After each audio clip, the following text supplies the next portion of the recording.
Ojalá que puedan ustedes haber ya entrado en las series anteriores y en las conferencias anteriores, para que ahorita que yo continúe con esta serie, pues tú no te pierdas. Es como entrar a una película a la mitad. O sea, si una película no la ves desde el principio, no vas a entender la forma como se desarrolla el trama, o el diálogo, o el drama, o lo que sea, ¿verdad? Así es con la Biblia.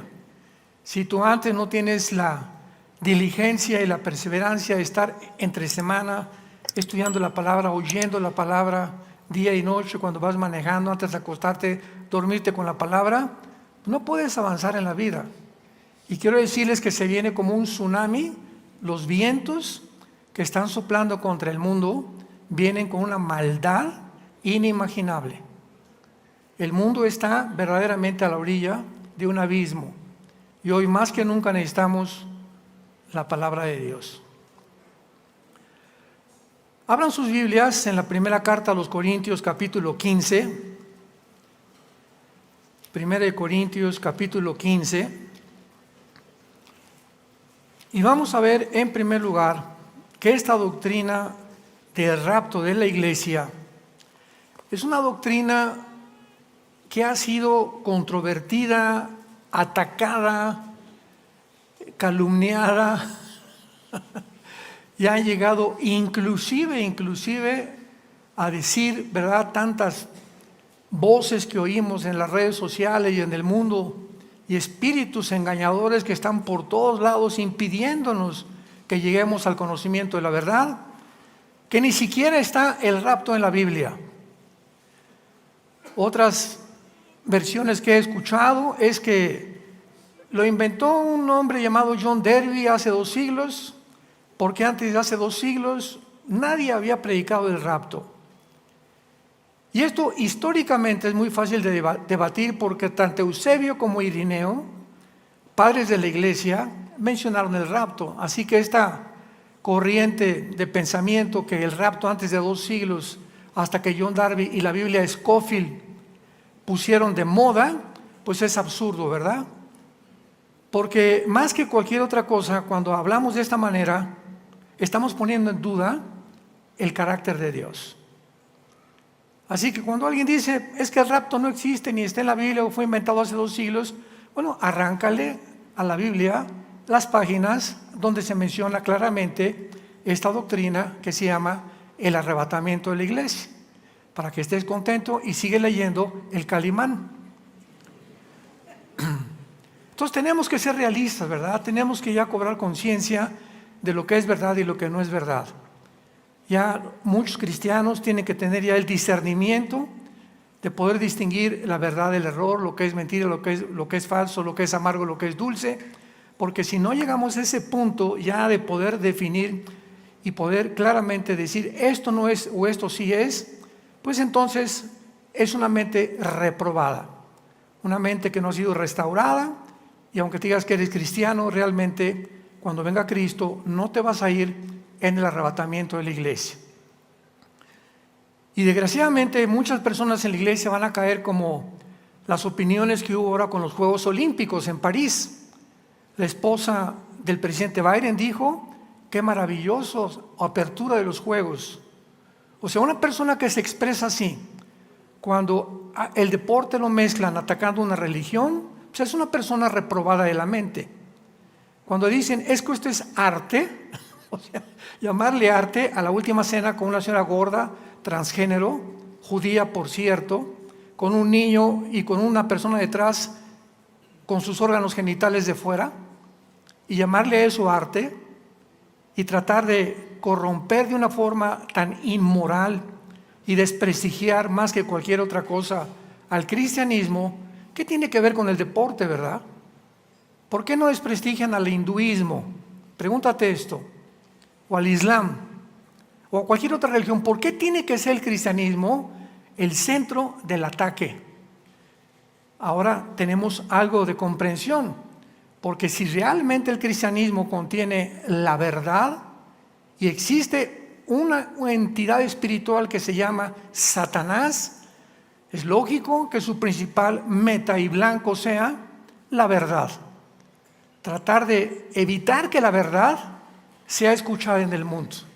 Cantantes de rock pesado, de heavy metal, atacan a Cristo, se revuelcan en la sangre con Cristo.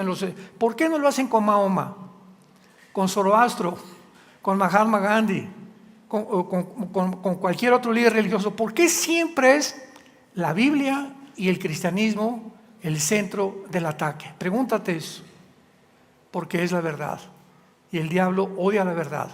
Él vino para robar, matar y destruir. Y eso nos pone ya en guardia para que podamos, como soldados de Dios, presentar defensa contra toda especulación y toda filosofía que se levanta contra el conocimiento de Dios, llevando cautivo todo pensamiento a la obediencia a Cristo Jesús. En la primera carta a los Corintios, capítulo 15, versículo 51 en adelante, el apóstol Pablo comienza a definir y a revelarnos una nueva doctrina que se llama el rapto de la iglesia, que no existía, que no era conocida en el Antiguo Testamento. Todos ustedes como cristianos saben que cuando en el Nuevo Testamento vienen a revelarse los misterios, la palabra misterio, musterión, en el griego significa, apúntalo, una verdad no revelada en el Antiguo Testamento. Entonces, viene Cristo, por ejemplo, en Mateo 13 y dice, he aquí un misterio, la parábola del sembrador. Cuenta una historia, un sembrador, una semillita, unos pajaritos, y nadie entendió lo que había detrás de esta historia que se llaman parábolas tan sencillas, con un lenguaje sin ningún tecnicismo, ninguna palabra o términos científicos o tecnológicos modernos. Y cuando Jesucristo se voltea a los discípulos en Mateo 13 les dice, ellos no entienden, pero a ustedes, ahora de aquí en adelante, he venido del cielo a abrirles el entendimiento para que comiencen ustedes a comprender la dimensión invisible que el mundo no puede comprender con el más grande intelecto que puedas tener o con todos tus grados académicos que puedas tener. Cuando vienes a la Biblia, te estrellas, chocas contra la palabra de Dios, porque se necesita para comprender el mundo espiritual al autor de la Biblia y el que vino a revelarnos la mente de Dios. ¿Cómo se llama esta persona? El Espíritu de verdad. Entonces tú necesitas el Espíritu de verdad de Dios para que comiences a entender lo que no entiendes con tu mente desarrollada intelectualmente tal vez. Entonces puedes ser un gran politólogo, experto en política, experto en filosofía y letras, experto en diferentes letras, etcétera, etcétera, sin entender las cosas de Dios. Y por eso el mundo se encuentra como está. Y por eso atacan el cristianismo, y el blanco es el cristianismo, porque no lo entienden y se ven imposibilitados a poder atacar o a poder derribar las verdades del cristianismo, y entonces, enojado el mundo contra nosotros, nos agreden. Pero realmente al que están agrediendo es a Dios, no a nosotros. Jesús lo dijo en Juan 15, si el mundo los aborrece, es porque a mí me aborrecieron antes. Muy bien, entonces encontramos en la Biblia misterios en el Nuevo Testamento. Efesios 3, dice Pablo, vengo a revelarles el misterio de la iglesia, otro misterio que en el Antiguo Testamento no estaba revelado. En el Antiguo Testamento no existía una entidad llamada la iglesia, o sea, un grupo de personas que iban a ser unidas al Hijo de Dios, unidas a Cristo, y se iba a formar un cuerpo donde Cristo sería la cabeza y nosotros sus miembros. Este cuerpo donde un cristiano o una persona se une con Jesucristo, eres miembro de una familia que se llama la iglesia. Entonces la iglesia no es este techo, la iglesia no es entrar a un templo y cállense porque aquí está Dios, como en el Antiguo Testamento y como la religión católica lo enseña también. Yo recuerdo cuando éramos niños, Yo fui acólito y monaguillo. Y hasta los 13 años quería yo ser cura. Y pues tuve que aprenderme en latín las respuestas, porque antiguamente los acólitos éramos uno a un lado y aquí estaba el cura, ¿verdad? Y cuando él entraba al altar, levantaba y decía: introigo al altar de Adrián Coletifica Juventute de Meam. Y le contestábamos nosotros, los acólitos, porque todo era así, todo era en latín. Y la gente ni en lenguas podían entender. O sea, era un idioma completo. O sea, lo hicieron a propósito para que la gente no lo entendiera ni lo que estaba pasando. Entonces, cuando él levanta el cáliz, está diciendo en el latín: levanto este cáliz y se va a convertir en el cuerpo y la sangre de Jesucristo. Entonces, una vez que él hace mágicamente la conversión, saca las hostias, se las da a cada persona y les dice: este es el cuerpo de Cristo. O sea, al tomar la hostia nos decían que estábamos recibiendo literalmente a Cristo, con el único problema que se te salía el próximo domingo y lo tenías que volver a tomar.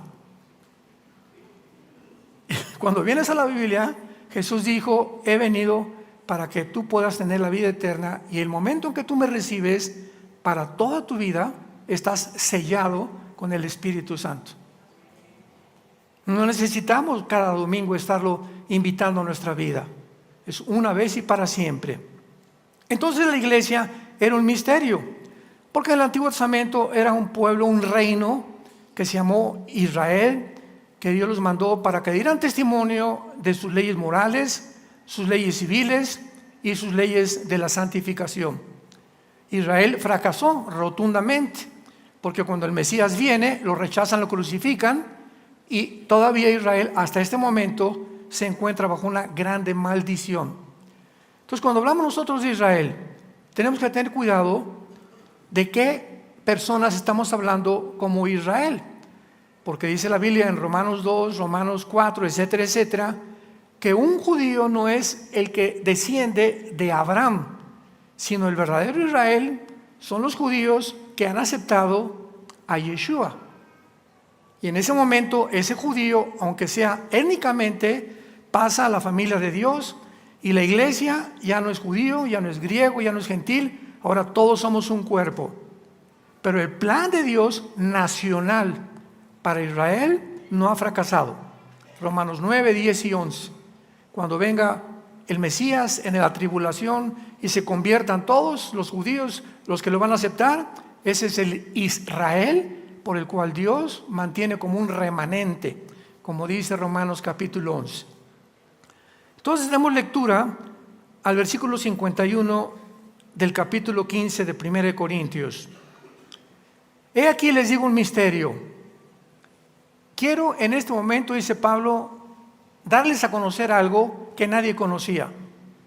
Ni Pedro, ni Juan, ni Santiago, ni Lucas, ni Mateo, ninguno de los apóstoles recibió esta revelación más que el apóstol Pablo.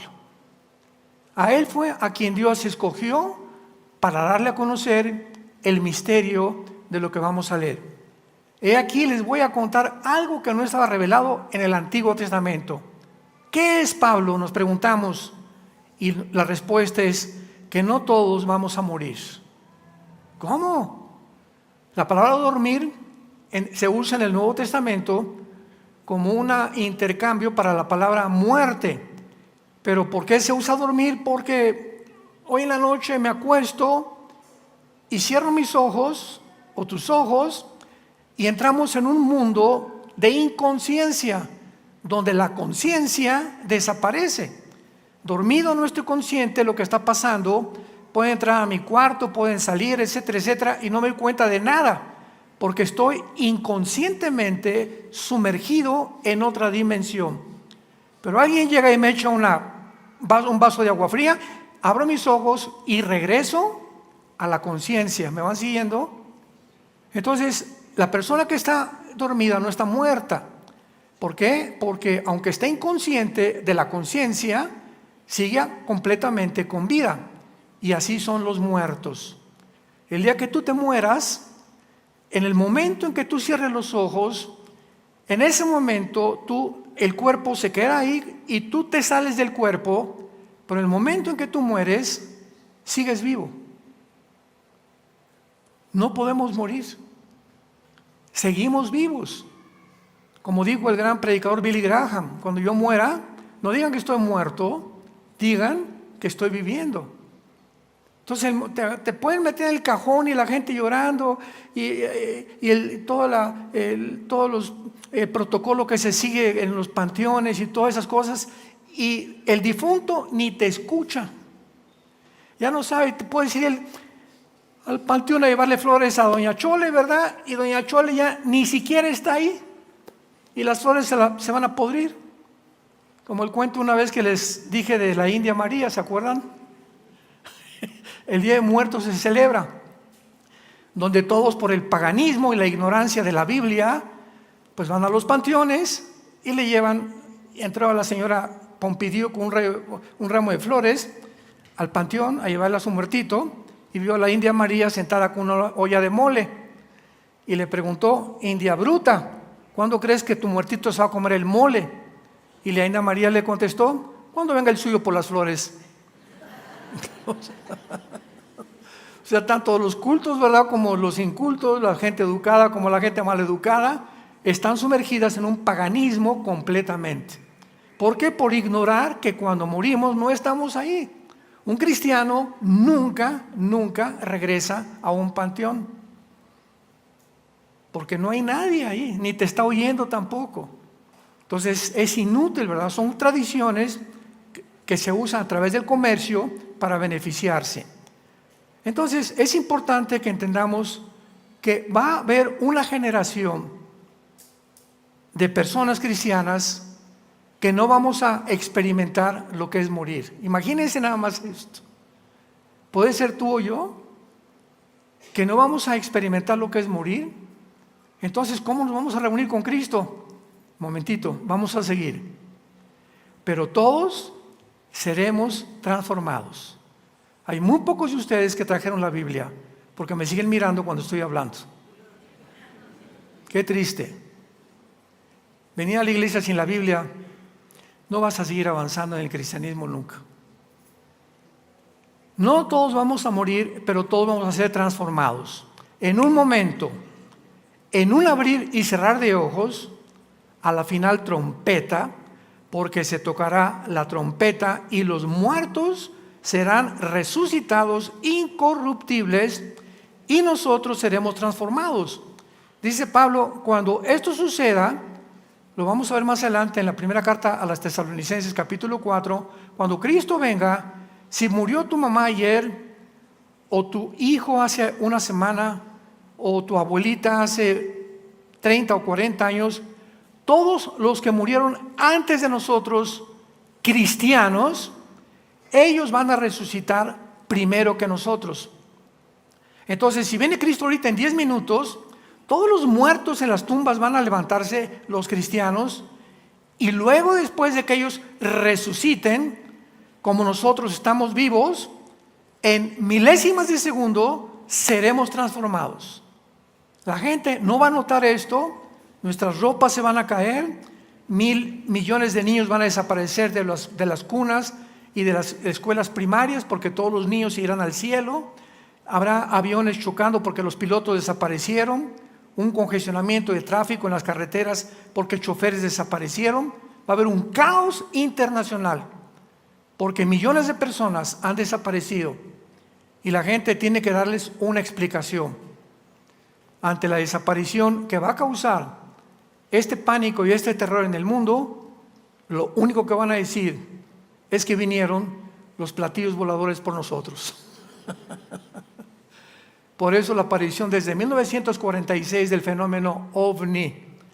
Satanás está ya planeando y pavimentando el camino para que cuando esto suceda, el mundo científico o pseudocientífico diga: se los llevaron, ellos eran los que los que iban en contra de toda la Agenda 30, los que iban en contra del globalismo, estos cristianos, como ahorita nos están llamando, ¿verdad? Porque tenemos que destruir ahorita el matrimonio, tenemos que destruir la agenda de todos los códigos éticos y morales, tenemos que pervertir las mentes de los niños, confundirlos que no son niños, que son niñas, que son niñas, que son niños, tratar de hacer cirugías transgénero. El ataque es completamente directo y a la yugular de la familia cristiana, si no te habías dado cuenta. ¿Por qué? Porque el momento que desaparece la familia, desaparece la sociedad. Porque ahora, ¿quién es el papá? El Estado. Y por eso en Estados Unidos, en California, Canadá, por ejemplo, que ya está perdida esta nación, y hay leyes donde a los niños de a los 12 años viene el gobierno por ellos, y el papá y el mamá no pueden hacer por ellos, y los pueden darle una educación de la ideología de género sin que nadie se meta. Y si ellos quieren hacerse un cambio de cirugía, imaginémonos a un niño de 10 o 12 años tratando de imaginarse si es hombre o si es mujer, los pobrecitos, que su mente todavía no está desarrollada ni evolucionada para poder comprender realmente la diferencia de los sexos. Y más que cualquier otra cosa, de decirles que les pueden cambiar de sexo. Y si ellos van con el papá, escuchen lo que está pasando, y le dicen al papá, es que me van a hacer cirugía, van a los papás y los meten a la cárcel. Y les confiscan totalmente a sus hijos. El Estado quiere comenzar a pervertir a nuestros hijos, a controlar a nuestros hijos, para que la lealtad no sea a Dios, sea a Hitler, sea a los césares romanos, sea a los dioses, a los dictadores que se convierten en dioses autoritarios que están tratando de poder absorber el dinero y el poder para poder implementar cada día más y más su control sobre la población. Lo vimos en la pandemia. Entonces vamos a desaparecer en milésimas de segundo y vamos a ser cambiados y transformados. Vayamos a Primera de Tesalonicenses, capítulo 4. Todos los que van en el rapto los van a leer, que son los que trajeron la Biblia. Primera de Tesalonicenses 4, versículo 16 en adelante. Ahora Pablo lo hace con más detalles, porque el Señor mismo, o sea, el mismo Señor Jesucristo, con voz de mando. Número 2, con voz de arcángel. Y número 3, con trompeta de Dios, descenderá, bajará de donde se encuentra ahorita Jesús, del cielo, y los muertos en Cristo resucitarán primero. Que es lo que acabamos de leer en la primera carta a los Corintios. Antes que nosotros seamos transformados, los primeros en resucitar serán los que murieron en Cristo. Y luego nosotros, los que vivimos, los que hayamos quedado, seremos. Esta palabra arrebatados es la palabra griega harpazo. Apúntala ahí en tu Biblia. Harpazo, tal como suena con Z. Es una palabra griega que significa ser sacado de en medio súbitamente. Y se usa la palabra zarpazo porque es la forma como un tigre, un león, ¿verdad? De un zarpazo así, pueden agarrar un conejo, pueden matar a alguien. Es algo súbito e inesperado. Súbitamente vamos a desaparecer sin que nadie se dé cuenta. Millones de personas en el mundo. Seremos arrebatados o raptados. ¿Por qué se usa la palabra rapto? Porque en la traducción del latín es raptarus. Y en lugar de arrebatados le pusieron raptarus, que es rapto. O sea, ¿qué importa? Porque son palabras sinónimas. O sea, oiga, ¿por qué rapto si el rapto no aparece en la iglesia? Cabeza de melón. Antes de estar discutiendo tantas cosas, estudiemos, ¿verdad? Estudia gramática. Una palabra sinónimo es una palabra que tiene parecido con otra, aunque se escribe de diferente manera, pero tiene el mismo significado. Esa es la gramática elemental. Seremos arrebatados con las nubes para recibir al Señor. O sea, cuando venga Cristo en el aire, nadie lo va a ver en el mundo. Nosotros de repente desaparecemos, dejamos aquí nuestro cuerpo, somos transformados instantáneamente porque no nos podemos ir con Cristo con el cuerpo que tenemos ahorita. Ni podemos irnos con Cristo a otra dimensión con el cuerpo que tiene sangre y que tiene carne, porque este cuerpo sería imposible de vivir ni siquiera en la luna sin una escafandra. Saliendo de la atmósfera terrestre, el cuerpo humano no puede sobrevivir. Entonces vamos a entrar a otra dimensión completamente donde no se puede entrar con el cuerpo que teníamos, que está bajo la ley que se llama físicamente la entropía. ¿Qué quiero decir? Esta palabra se usa en Romanos 8 como corrupción. La ley de la entropía es la que está establecida en la segunda ley de la termodinámica en la física. ¿Qué dice la segunda ley de la termodinámica en la física elemental? Que todo tiene una tendencia a la descomposición. Todo se oxida, todo se echa a perder. Nuestro cuerpo está muriendo celularmente todos los días. Todos los días nos estamos haciendo viejitos, todos los días salen canas, todos los días el corazón late con menos potencia. Todo comienza a descomponerse. ¿Por qué? Porque es una ley de la descomposición. El Sol, millones de toneladas masa, pierde cada segundo.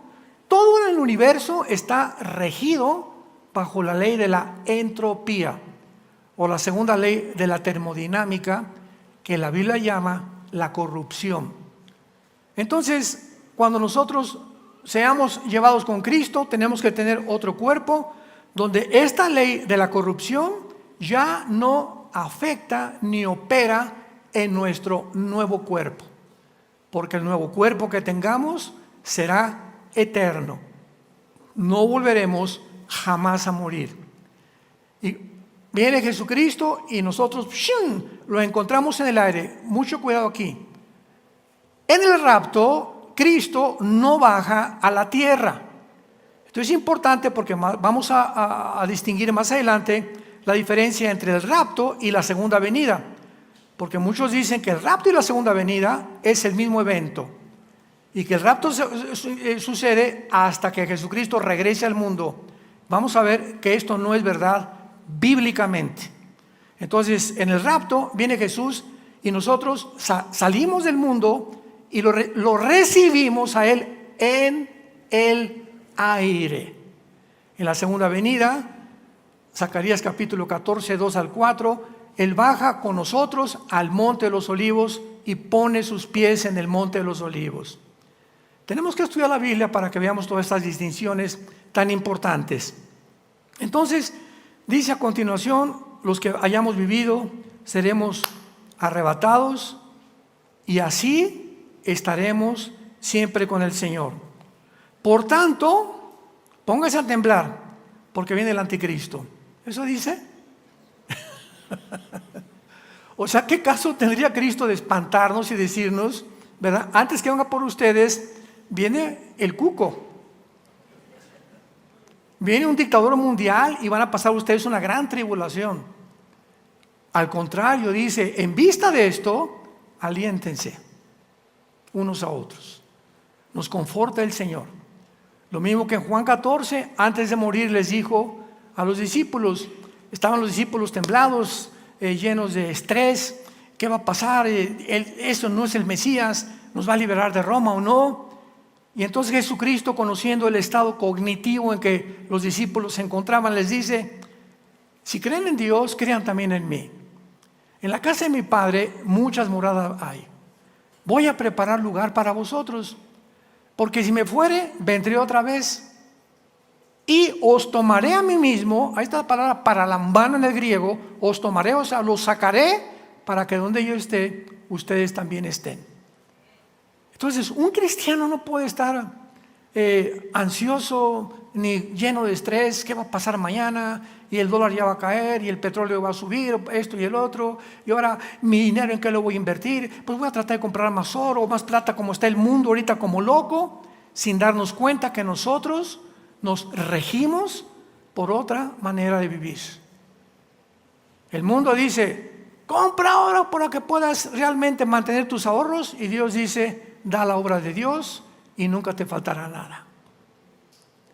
La Biblia dice a las mujeres, sométanse a su esposo, y las mujeres dicen, no, es un rebelde, pero lo que te dice Dios es, haz esto y te voy a bendecir, porque todo va contrario a como el mundo funciona, porque sus pensamientos no son nuestros pensamientos. Entonces tenemos que entender cómo funciona el mundo. ¿Cuántos cristianos, verdad, llenan las iglesias avaros? Con trabajo dan el 10% que saben del Antiguo Testamento, con trabajo pagan un café, con trabajo pagan un desayuno, con trabajo hacen lo que hacen por la avaricia que tienen y el temor de que, y si me gasto esto, ya no voy a tener mañana, y si no voy a tener las vacaciones, y mientras más centrado estás en ti, menos vas a tener. Más aumentarán tus problemas físicos, porque el estrés y la ansiedad vienen a través de la preocupación por el futuro, que enferma tu mente, tu corazón, tu sistema cardiovascular, tu sistema cardiopulmonar. El estrés y la preocupación están en contra de la salud mental. Y Jesús dice, crees en Dios, cree en mí. Jehová es mi pastor. ¿Lo crees? Entonces, ¿por qué vives como vives? ¿Por qué tratas de seguir el curso del mundo para poder creer que siguiendo esas políticas tú puedes asegurar tu futuro? Cuando Dios te dice, nunca te voy a abandonar, nunca te voy a dejar, pero muéstrame que realmente me amas y me sigues. Porque cuando venga el momento y cuando venga el cataplum y la catástrofe y caiga sobre vosotros como un lazo, como dice la Biblia en Lucas 21, entonces me gritarán y no contestaré. Me llamarás y no te responderé. Por cuanto más temas tu vida, pero el que me oiga habitará confiadamente sin temor del mal. Proverbios capítulo 1. Muy bien, ahora veamos claramente otro aspecto del rapto, y es el siguiente.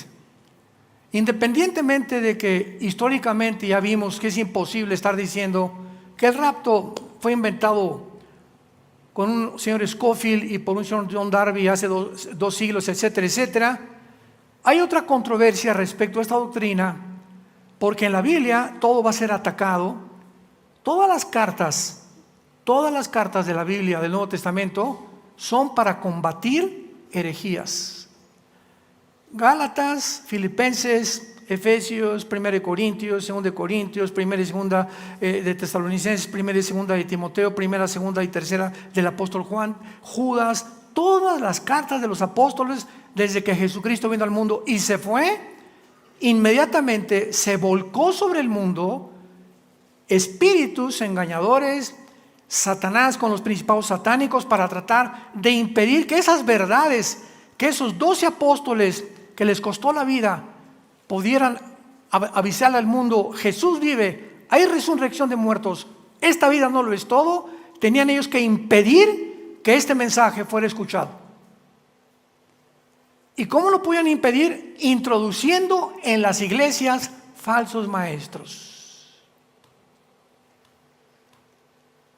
Estamos infiltrados en las iglesias, estamos infiltrados en las librerías, estamos infiltrados en los seminarios teológicos, estamos infiltrados en cada reunión cristiana que se hace. Aquí ahorita somos, no sé, 800,000 personas, etcétera, etcétera. No solamente aquí, en cualquier iglesia del mundo hay cientos de ustedes que no son cristianos, que vienen a espiar, que vienen a poder oír y a burlarse de las cosas de Dios, y que de alguna forma están tratando de sembrar semillas de dudas en personas alrededor para impedir que lleguen a la meta. En todas las iglesias tiene que haber Judas. Dice Judas, el epístola de Judas antes de Apocalipsis, hombres que han entrado encubiertamente para poder pervertir la gracia de Dios. Estamos infiltrados. Por eso cuando digas, ay, que esa persona es cristiana y mira nomás, ayer lo vi borracho y el otro, simplemente no era cristiano, hermano. O sea, no te dejes llevar por lo que pasa en la iglesia. Y ese pastor cayó en adulterio, bueno, que no todos son iguales. Y ese piloto chocó, pues no por eso todos los pilotos van a chocar. Y esa persona, un doctor hizo una operación transgénero. No todos los médicos han perdido su ética profesional. O sea, no podemos generalizar por las cosas que suceden, porque hay un remanente fiel y hay hombres de Dios y mujeres de Dios en todas las iglesias, verdaderos hijos de Dios que siguen a Cristo, que memorizan la palabra, que han sido cambiadas sus vidas, que han sido transformados por el poder del Evangelio y que están ganando las almas. Esos son los que se van a ir en el rapto. Y muchos de ustedes, si sucede mañana el rapto o la semana que entra, van a venir a la iglesia el próximo domingo y no van a encontrar más que a pocas personas. Y van a caer de rodillas, escúchame, y van a llorar, se van a jalar los pelos y van a decir: era cierto, era cierto, era cierto. ¿Y ahora qué voy a hacer? Te tendrás que quedar a los 7 años de la tribulación, donde no te imaginas lo que se viene sobre el mundo. Por cuanto no quisieron conocer el amor a la verdad, Dios mandará un espíritu engañoso para que crean a la mentira. Vayamos ahora y veamos algunos ejemplos. ¿Por qué la iglesia no va a atravesar la tribulación? Que es otro aspecto que se debate y que es muy controversial. El carácter de Dios nos es revelado en la Biblia. Y siempre desde el Antiguo Testamento, la forma como Dios ha tratado con aquellos que ha llamado, en el Antiguo Testamento fue Israel, con nosotros, a la iglesia, cuando Dios juzga al mundo, tanto en el Antiguo como en el Nuevo Testamento, Dios separa a Israel de sus juicios y a la iglesia de sus juicios. Dios nunca juzga a su familia juntamente con el mundo. Y en la tribulación será la hora de la prueba, Apocalipsis 3:10, que vendrá sobre el mundo entero, no sobre la iglesia, sobre el mundo entero. Veamos primero a Enoc, Génesis capítulo 5, Hebreos capítulo 11, versículo 5. Enoc es el primer caso de un hombre en el Antiguo Testamento que fue sacado del mundo sin morir. Enoc no murió. Dice Hebreos 11:5, porque fue traspasado, ¿verdad? Fue traspuesto viviendo a la otra vida. Este es un símbolo del rapto. O sea, en el Antiguo Testamento hay casos de personas que vamos a ver desaparecidas, que sucedió lo mismo, pero una sola. Pero no la doctrina de que un grupo de personas no íbamos a morir. Es la grande diferencia. En segundo lugar, Noé. Dios ve a Sodoma y Gomorra, Génesis 19, y le dice a a Abraham: Abraham, voy a destruir Sodoma y Gomorra. ¿Pero por qué, Señor? Porque los niños, los jóvenes y los adultos son homosexuales, son afeminados, están completamente pudriendo la sociedad y contaminando el mundo. Los voy a destruir. ¿Qué hizo Dios? Mandó y le dijo a Lot: oye, pero tal vez le dice a Abraham: Señor, si hay 50 justos, ¿perdonarías a Sodoma y Gomorra? Y dice Dios: si hubiera 50 justos, por esos hombres, perdono a Sodoma y Gomorra. Y de repente llega otra vez y le dice a Abraham: oye, Señor, pero si encuentras 10, por los 10 perdono a Sodoma y Gomorra. Total que no llegaron ni a 10. Había solamente uno solo que se llamaba Lot, que era el sobrino de Abraham. Y entonces le dijo Dios en su misericordia: voy a mandar ángeles para que vayan a Sodoma y le toquen la puerta. Lot, arregla tus cosas y arregla tu familia y vámonos, porque viene la destrucción contra esta ciudad. Y cuando los ángeles llegaron a la casa de Lot y le tocaron la puerta, los sodomitas, o sea, toda la perversión y los hombres que había en Sodoma, vieron que entraban los ángeles y los vieron muy guapos, los vieron muy atractivos. Imaginémonos la belleza de los ángeles, ¿verdad? Y se fueron detrás de ellos y vieron que entraron a la casa de Lot y le tocaron a Lot: oye, sácanos a esos hombres que andan ahí contigo, los queremos conocer. La palabra conocer es la palabra yada, Y-A-D-H-A en el hebreo, que significa íntima, conocer íntimamente. Cuando dice conoció a Adán, a Eva, significa íntimamente, o sea, hubo una relación sexual. Queremos conocerlos, queremos tener relaciones con ellos. Y pues Lot les dijo, no, de ninguna manera. Y les dijo, mejor llévense a mis hijas. Fíjense nada más al grado en que el único justo, parecía justo, había llegado. Llévense a mis hijas mejor. Y los habitantes, los sodomitas, dijeron, no queremos a esos hombres. Entonces el ángel abre la puerta y los deja ciegos. Y los mantiene lejos de la casa de Lot. Y le dice a Lot, apurémonos porque se viene el juicio. Total que cuando Lot fue a llamarle a su familia, vámonos porque viene el juicio sobre Sodoma y Gomorra, ninguno de los familiares de Lot le hicieron caso. Se burlaron de él. ¿Por qué? Porque no le creyeron. ¿Será así la respuesta de tu familia? Que ahora tú le estás diciendo, vamos a venir a Dios y se burlen de ti, porque viene un juicio sobre el mundo. ¿Te han visto tan falta de convicciones y que tu cristianismo es tan completamente infiltrado por otros pensamientos y otras religiones y otros sistemas de filosofías que ya no te creen ni tu familia? Es a lo que se enfrentó Lot y es la advertencia que nos hace Dios. Va a llegar un momento en que ni tu familia ni tus hijos van a creer que eres lo que eres por el testimonio que has dado. Entonces, ¿qué fue lo que pasó?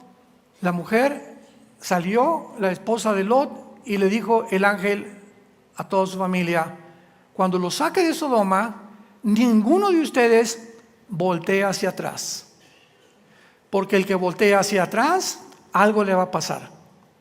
Entonces salieron Lot y sus dos hijas y su familia y su esposa y la mujer de Lot.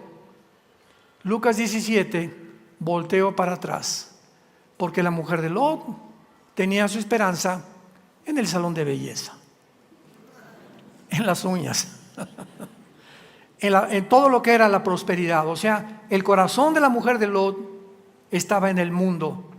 Realmente ella no amaba a Dios, amaba las cosas del mundo y se convirtió en una estatua de sal. Y cuando viene Jesucristo, Mateo 5 y Mateo 6 dice, ustedes son la sal del mundo, ¿se acuerdan? ¿Y por qué nos usa como sal? Porque la sal impide la putrefacción de la carne. Entonces la sal no es antiséptica, es aséptica. Entonces cuando no hay sal, se echa a perder las cosas.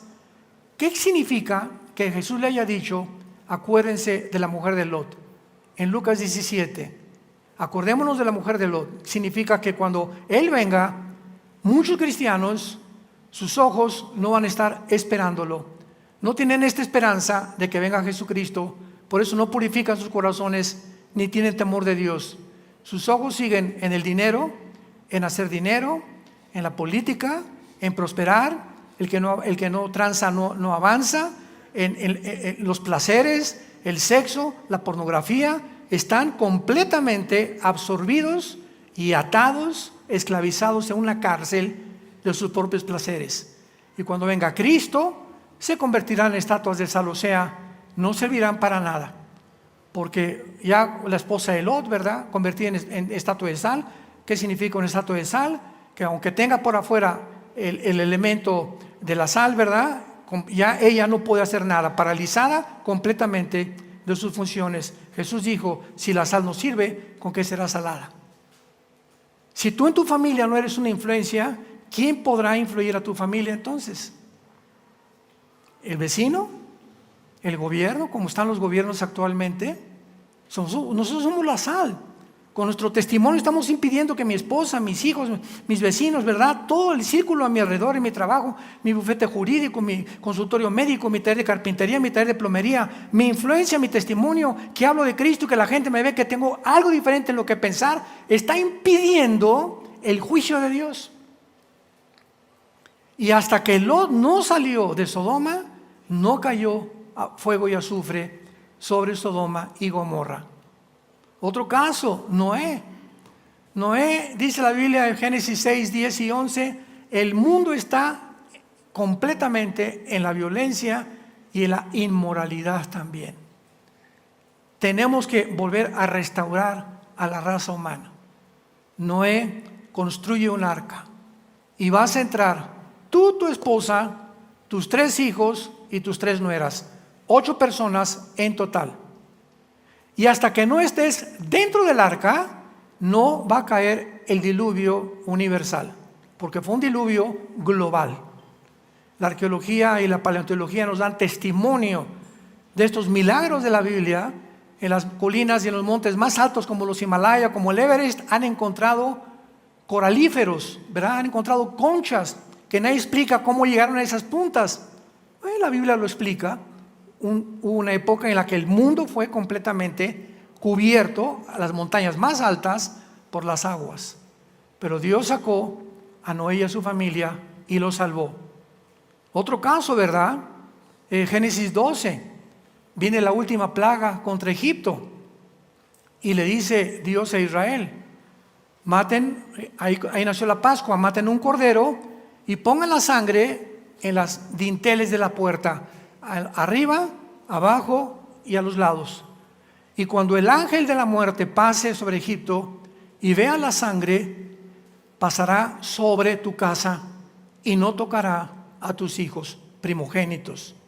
De ahí la palabra en inglés Passover, que se traduce Pascua, que significa Passover, significa pasar por encima. Passover. Y todos los que estaban bajo la sangre del cordero no fueron tocados. Dios no juzgó a su pueblo. Y durante las 10 plagas, Dios puso en Gosén una tierra, un territorio cerca de Egipto a su pueblo.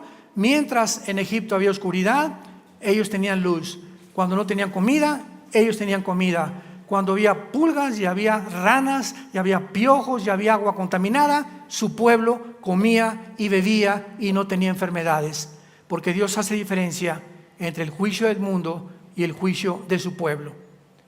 Los espías de Rahab, cuando Josué mandó investigar, ¿se acuerdan? A Babilonia. Era una prostituta Rahab, y cuando llegaron los espías en Babilonia, ella los protegió. Y cuando vino la destrucción sobre Babilonia, Dios perdonó a Rahab y a su familia. De esta manera vemos nosotros que siempre en la Biblia el carácter de Dios es separar a los juicios.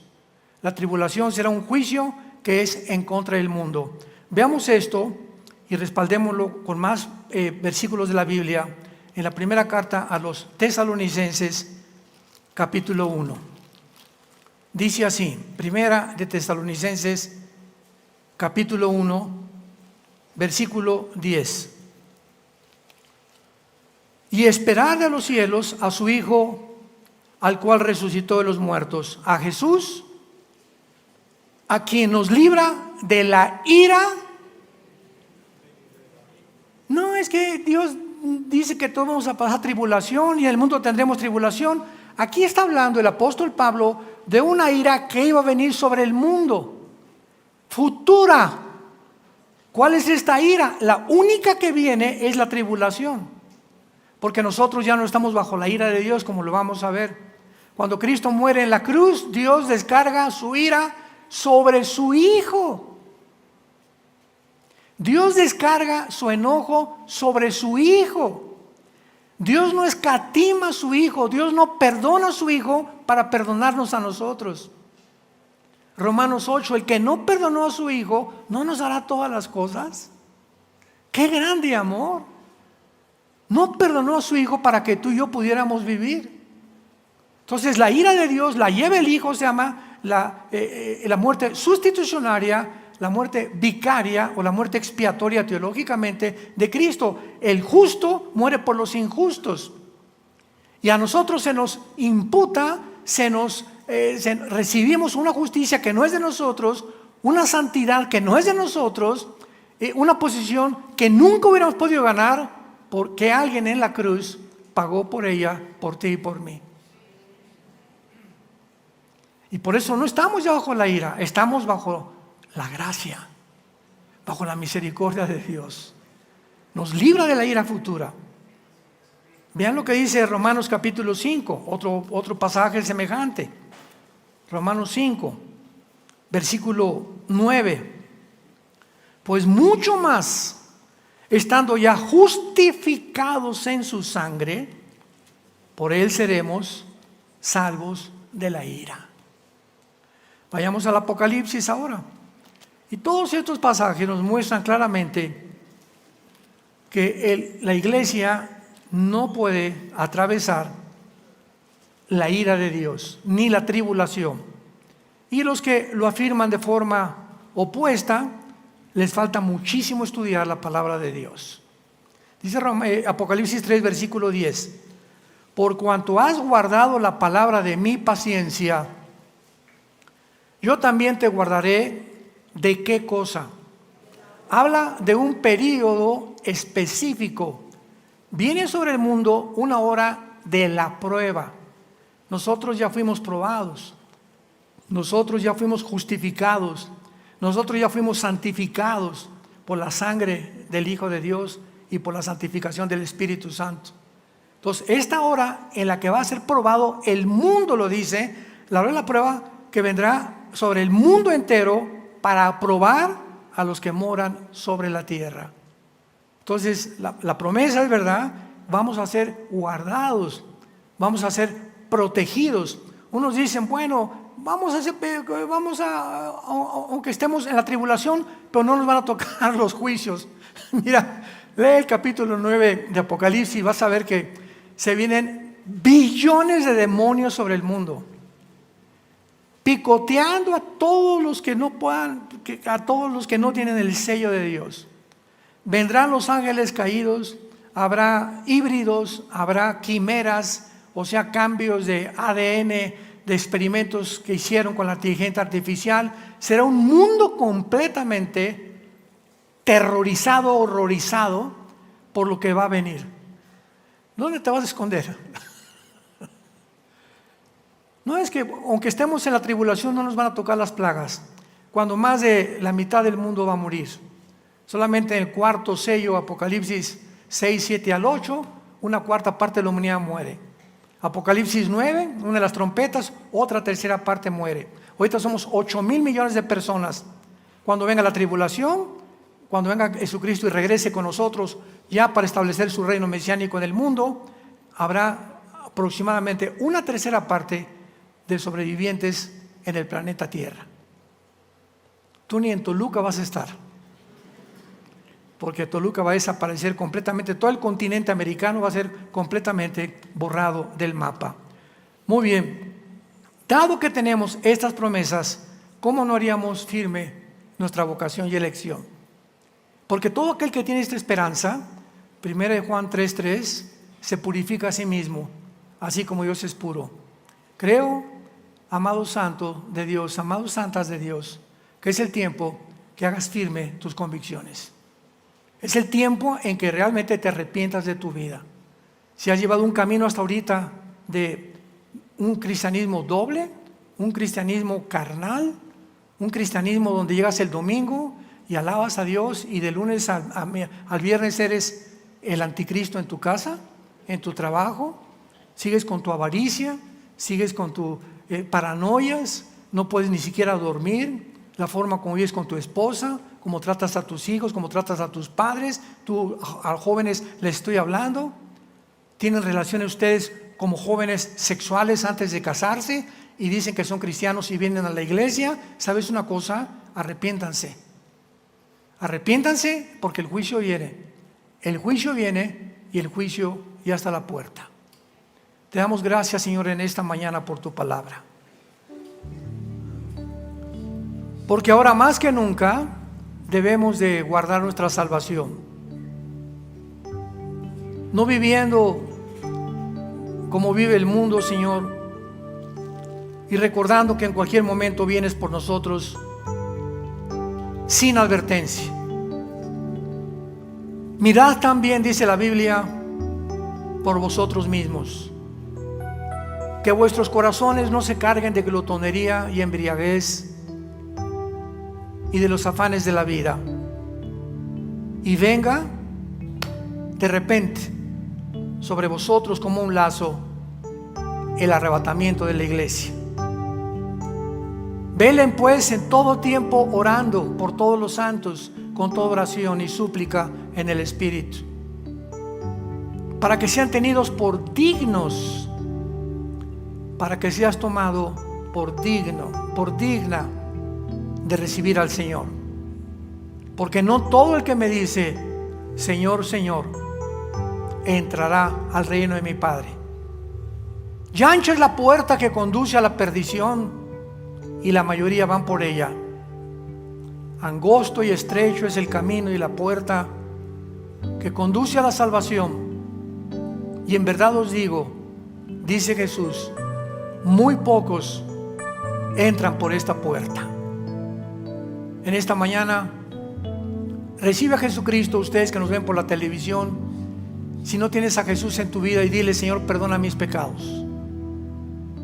Creo que en esa cruz tú llevaste el castigo, el enojo, la ira de tu Padre que yo merecía llevar. Mas ahora tu palabra dice que al llevar tú el castigo y el infierno que yo merecía, es porque me amas. Dios te ama y no quiere que sigas viviendo la forma como estás viviendo. Te abro, Jesús, mi corazón, y te invito en este instante como mi Rey y mi Salvador. Gracias porque ahora tengo paz de que al morir vendrás por mí, sanarás todas mis heridas, ya no habrá muerte ni dolor, y las cosas viejas pasarán. Esta corta vida que me has dado la quiero aprovechar para ser un testigo tuyo de tu amor en la cruz. Oramos en el nombre de Jesús. Amén. Hola, ¿sabías que puedes ver este video y otros dentro de nuestro canal de YouTube? Nada más recuerda suscribirte a nuestro canal y activar la campanita para que te puedan llegar las notificaciones cada vez que cargamos un video nuevo y puedas ser el primero en verlo y disfrutar de todo nuestro contenido.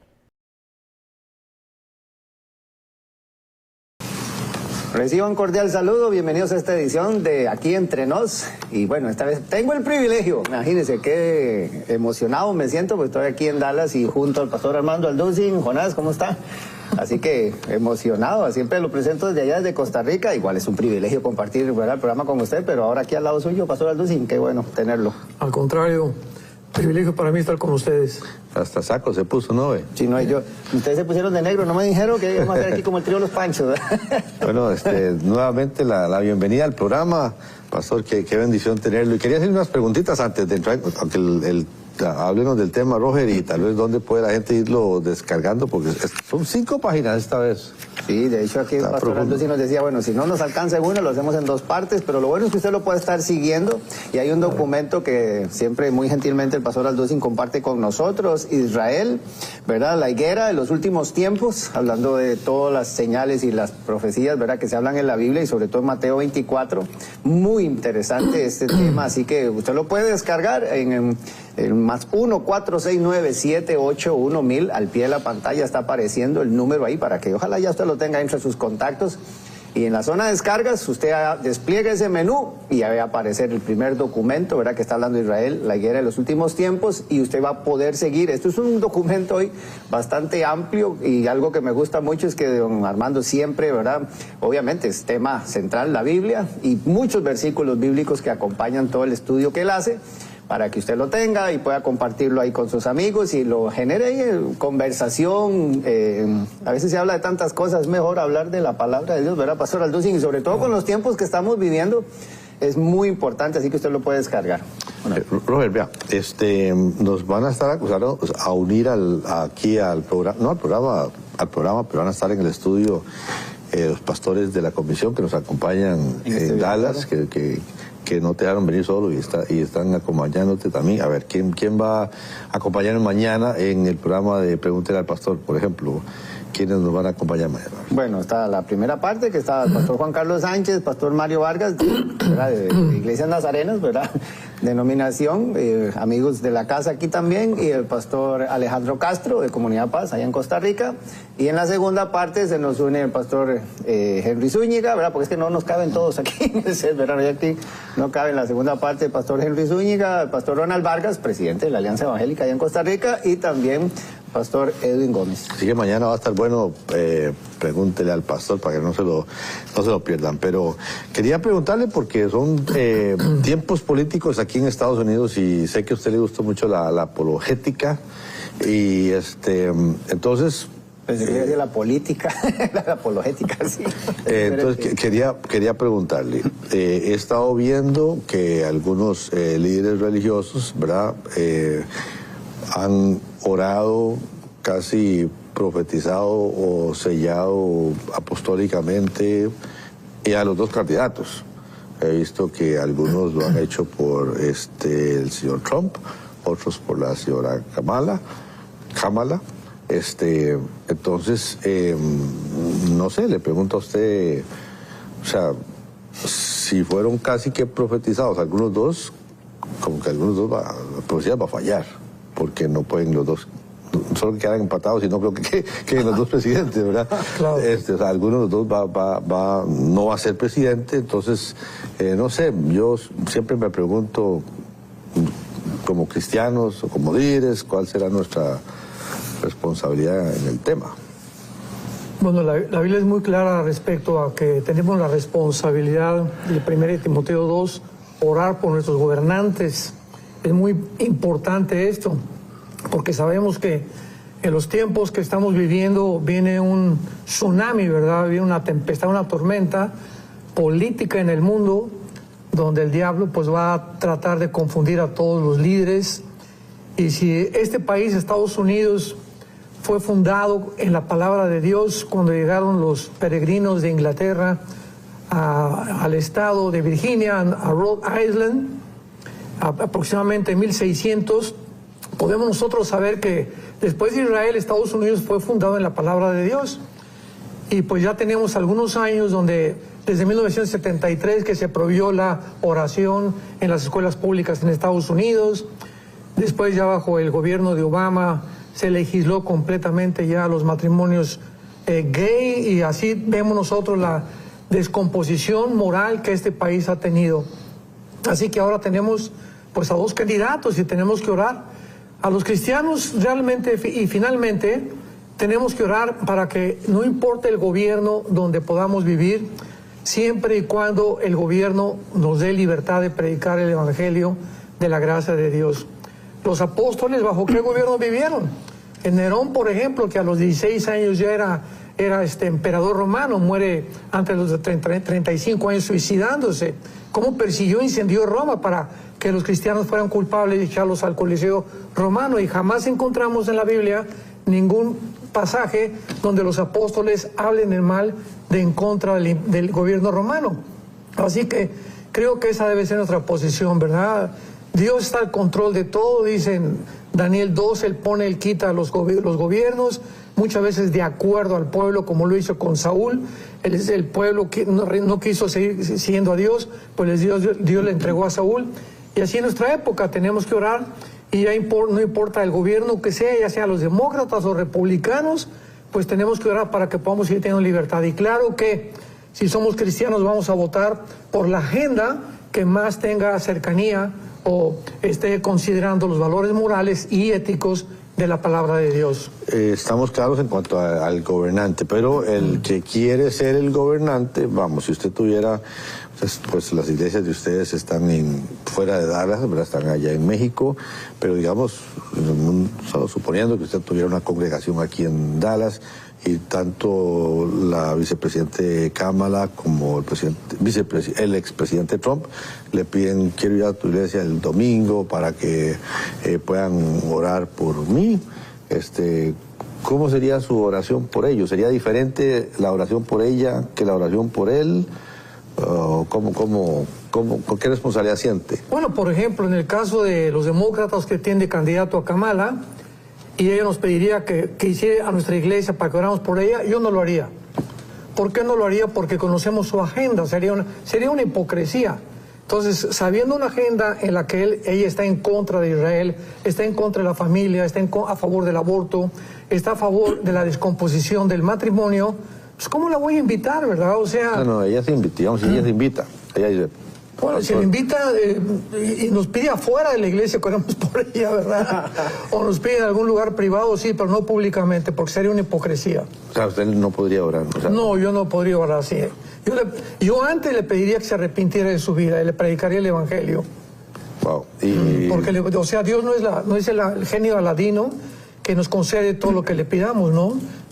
Tenemos que confrontar a la gente con su vida y con sus pecados. Pero en ese sentido no es mejor entonces decir neutralmente, mira aquí, que no venga ninguno, porque como dice usted, primero, porque aunque uno esté digamos más a favor o más cerquita, uno dice de la línea de pensamiento o mis principios y morales y éticos, de acuerdo a la palabra, pero uno dice, mejor para no herir susceptibilidades, mejor que aquí ninguno venga, vamos a orar por todos y que Dios nos ayude. Bueno, tenemos que demostrar públicamente a favor de quién estamos, como iglesia, sin hacer... En México está prohibido que hagamos proselitismo, que invitemos a ningún candidato de ningún partido a que oremos por ellos públicamente. En México está prohibido. Así que si viniera a nuestra iglesia no podríamos, por ningún diputado, ni juez, ni senador, no se puede en México hacer esto. Por eso yo oraría antes, me dijo, ¿está Kamala en la iglesia? Bienvenida. La iglesia es un hospital y vamos a orar por su salvación y le presentaríamos el Evangelio de Cristo. Pero no así públicamente como para decir, ¿verdad? Pues a lo mejor tú vas a ser la presidenta. Ok, sí. Bueno, siempre me ha caído viendo, Armando, en ese sentido, que uno sabe lo que piensa, ¿verdad? Uno sabe lo... Y bueno, sí, yo entiendo, claro, si no tengo una congregación, nunca he tenido, pero creo que si quisieran venir, es como apropiado aprovechar el momento. No le importaría que aparte de orar pueda dar unas palabras de 3 minutos, unas palabras de sabiduría. En México, repito, está prohibido. Sí, no, pero digamos, aquí que sí se hace, digamos. ¿Aquí en dónde? En Dallas. Aquí no tengo iglesia, ¿no? Por eso, pero digamos, pero digamos, es importante que ellos puedan saber lo que nosotros creemos esto, creemos lo otro. Ellos saben lo que creemos. ¿Está seguro que quiere venir a Pero para saber lo que creemos, ¿por qué le va a dar usted el micrófono a la persona? Mejor que escuche al pastor. No, yo no le daría el micrófono a ninguno de los dos. Yo tampoco. Yo no creo que, ¿verdad? Yo no creo que en la iglesia sea el lugar para hacer... Exacto. Por proselitismo. Exacto. Pero sí, yo sí creo que es como pensar muy bien la oración, ¿verdad? Que puedo orar, pero por supuesto pedirle que el Señor guíalo, siendo que está equivocado, traer personas que puedan, ¿verdad?, llevarlos a tomar las decisiones correctas, Padre, que entonces habría que pensar muy bien la oración para con ellos, que no parezca como que estamos endosando bien ni a uno ni al otro, ¿verdad? Las posiciones sí, yo creo que las posiciones sí como iglesia vamos a decir, no, sí creemos esto. Y sí, claro. No, si viene Kamala, por ejemplo, ahorita, que está allá afuera, que oramos por ello, y nos piden que oramos, vamos a orar por ella, y en la oración pediríamos, Padre, salva su alma. Te estamos orando por la salvación de esta mujer. Claro. Es lo más que podemos pedir. Claro. Bueno, y nada más, perdón, y Romanos 13, ¿cómo lo interpretaría en el caso de que sométase toda persona a las autoridades superiores? Porque no hay autoridad sino de parte de Dios. O sea, ¿en qué contexto lo está escribiendo el apóstol Pablo, verdad? ¿Quiénes gobernaban ahí? Porque a veces uno quiere orar como, ¿verdad?, los discípulos con los samaritanos, Señor, que descienda fuego del cielo y se acaba nuestro problema, ¿verdad? Y Jesús les dijo, no, ese no es el espíritu correcto, ¿verdad? Yo creo que también como hijos de Dios tenemos que tener mucho cuidado, ¿verdad? Orar por todos, eso. Claro. Orar por la salvación de sus gobernantes. Y esto nos da pie, Pastor Alducin, para entrar entonces en materia, recordarles entonces, mira, ahí al pie de la pantalla está un número +1, 469-781-1000, y ahí usted puede, en la opción de descargas, ahí el asesor virtual lo va a guiar, y aparece la opción de descargas y la primera opción, hablando de Israel, la higuera, ¿verdad? Y las señales, ¿verdad?, que estamos visualizando, y con todo este tema político, ¿verdad? Porque no solo aquí en América, uno ve en Europa y Medio Oriente, sobre todo, Pastor Alducin, lo que está sucediendo y cómo uno, hablábamos ahora fuera de cámara, ¿verdad? Las cosas que están, la humanidad, siempre han habido que guerras, que rumores de guerras, que conflictos, desastres naturales y todo. Y cómo uno aprende a entender las señales de los tiempos, a visualizar las señales de los tiempos. ¿Es posible, Pastor Alducin, ver qué tiempos estamos viviendo hoy día? Claro, aquí es importante notar 2 puntos que como cristianos debemos saber. Desde hace mucho tiempo se ha tratado de buscar la forma en la que encontremos en la Biblia el tiempo en que Jesucristo regresa, tanto en el rapto como en la segunda venida, y esto es imposible, ¿verdad? En primer lugar, el rapto es inminente, o sea, significa que viene sin ninguna señal. ahorita terminando este programa, puede venir el rapto en el mundo. Y la segunda venida viene con muchas señales. Mateo 21, Marcos 13, Mateo capítulo 24, viene con señales cósmicas, el sol se oscurecerá, vendrán tsunamis, etcétera, etcétera. Pero es importante algo. Lo que vamos a compartir ahorita, en este momento, es acerca de la profecía que Jesucristo dio en Mateo 24, 32 al 34, que es la base sobre lo que vamos a cimentar todo lo que vamos a desarrollar a continuación. Y dice así, porque después de todas las señales que Jesucristo dio, y entendamos que el tiempo no lo sabemos, pero sí podemos conocer las señales, porque las señales apuntan hacia algo, aunque no sea el tiempo, podemos saber que en qué tiempo nos encontramos. La respuesta es, bíblicamente sí podemos saber en qué tiempo nos encontramos. Y veamos a continuación esta evidencia. Dice Cristo, Mateo 24, 32, de la higuera aprendan la parábola. Cuando ya su rama está tierna y brotan las hojas, sabéis que el verano está cerca. Así también ustedes, cuando vean todas estas cosas, conozcan que está cerca. O sea, hay un tiempo que podemos saber que estamos cerca. Y de cierto les digo que no pasará esta generación hasta que todo esto acontezca.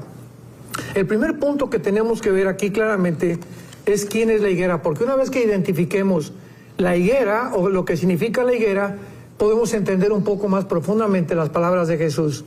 2 capítulos anteriores a Mateo 21, versículo 18, dice la Biblia que por la mañana Jesucristo, volviendo a la ciudad, tuvo hambre. Y viendo una higuera, observemos con cuidado lo que dice, viendo una higuera cerca del camino, vino a ella, y no halló nada en ella, sino hojas solamente. Y le dijo, nunca más nazca en ti fruto. Y se secó la higuera. Y viendo los discípulos, decían maravillados, ¿cómo es que se secó enseguida la higuera? Esto fue el día anterior a la parábola que acaba Cristo de contar. Entonces es lógico, ¿verdad?, que estaba representando esta maldición, la maldición que cayó sobre Israel, cuando rechazaron al Mesías y 70 años después fueron expulsados, acabaron con Jerusalén, el general Tito romano, y en el año 130 Bar Kokhba finalmente acabó ya con Jerusalén y fueron dispersados por todas las naciones. Entonces, ya teniendo la identificación de la higuera, podemos saber, ¿verdad? Ustedes también de Israel aprendan la parábola. O sea, en lugar de la higuera, es Israel el centro de la profecía de Jesucristo. Cuando su rama está tierna y brotan las hojas, saben que el verano está cerca. Cuando Jesucristo predicó esto, Israel comenzaba a ser expulsado, ¿verdad?, completamente por todas las naciones del mundo. Y antes de 2000 años, el 14 de mayo de 1948, llegan a su tierra, que es a lo que Jesucristo se refiere cuando vean las hojas brotar. No está hablando del fruto, porque primero tiene que haber un renacimiento nacional de Israel y después el renacimiento espiritual que tendrá durante el tiempo de la semana 70 de Daniel o de la tribulación. Ahí es donde Israel, Dios los va a pasar por el desierto, por el fuego, y entonces se volverán al Mesías, como dice Apocalipsis 1:7. Entonces, si Jesucristo está hablando que los que viéramos el renacimiento de Israel, 1948, no iba a pasar una generación, pues es imposible que esté hablando de la generación de sus tiempos, porque no vieron este renacimiento de Israel. Somos nosotros los que nacimos del 45 hasta nuestros días, los que tengan ahorita 80, 85 años o menos, somos esa generación. Y cuando Jesucristo está hablando que esta generación no iba a pasar, pues muchos han hecho los cálculos, ¿verdad? Bueno, del 48 vamos a sumarle 80 años, porque el Salmo 90, Moisés dice que una generación es de 80, 70, 85 años los más robustos. Pero cuando enfocamos y comenzamos a hacer matemáticas, podemos equivocarnos gravemente. ¿Por qué? Porque el calendario lunar, que es al que le pertenece Israel, de 360 días, fue cambiado por el Papa Gregorio en el siglo 3, 4 de nuestra era cristiana por el calendario solar. Entonces, los judíos como fueron dispersados por el mundo y cuando comenzaron a regresar en 48, cambiaron su calendario y tienen una diferencia aproximada con el de nosotros de casi 235 años. Entonces, no podemos nosotros calcular el tiempo en 365 días, sino en 360 días, igual a lo que es el tiempo bíblico. Pero además de esto, al cambiarse el calendario, vienen los años bisiestos, hubo muchísimos cambios que no podemos nosotros continuar, la genealogía no puede estar completa, así que podríamos calcular, ¿verdad? Pues 80 años después del 48, pues estamos en 2028, 2030, 2035. Entonces aproximadamente sería el tiempo en el que terminará completamente la historia del ser humano. Pero vamos a ver todo esto con más adelante, con más detalles en esta entrevista. Ok, entonces hablando de todo este renacer, usted menciona algo que ocurrió en el 48. Algunos consideran que fue un acto político, justo, necesario. Algunos consideran que no, que jamás esto fue totalmente planeado, digamos, por el Señor, fue milagroso en sí mismo. ¿Cómo lo ve usted? ¿El renacimiento de Israel en el 48?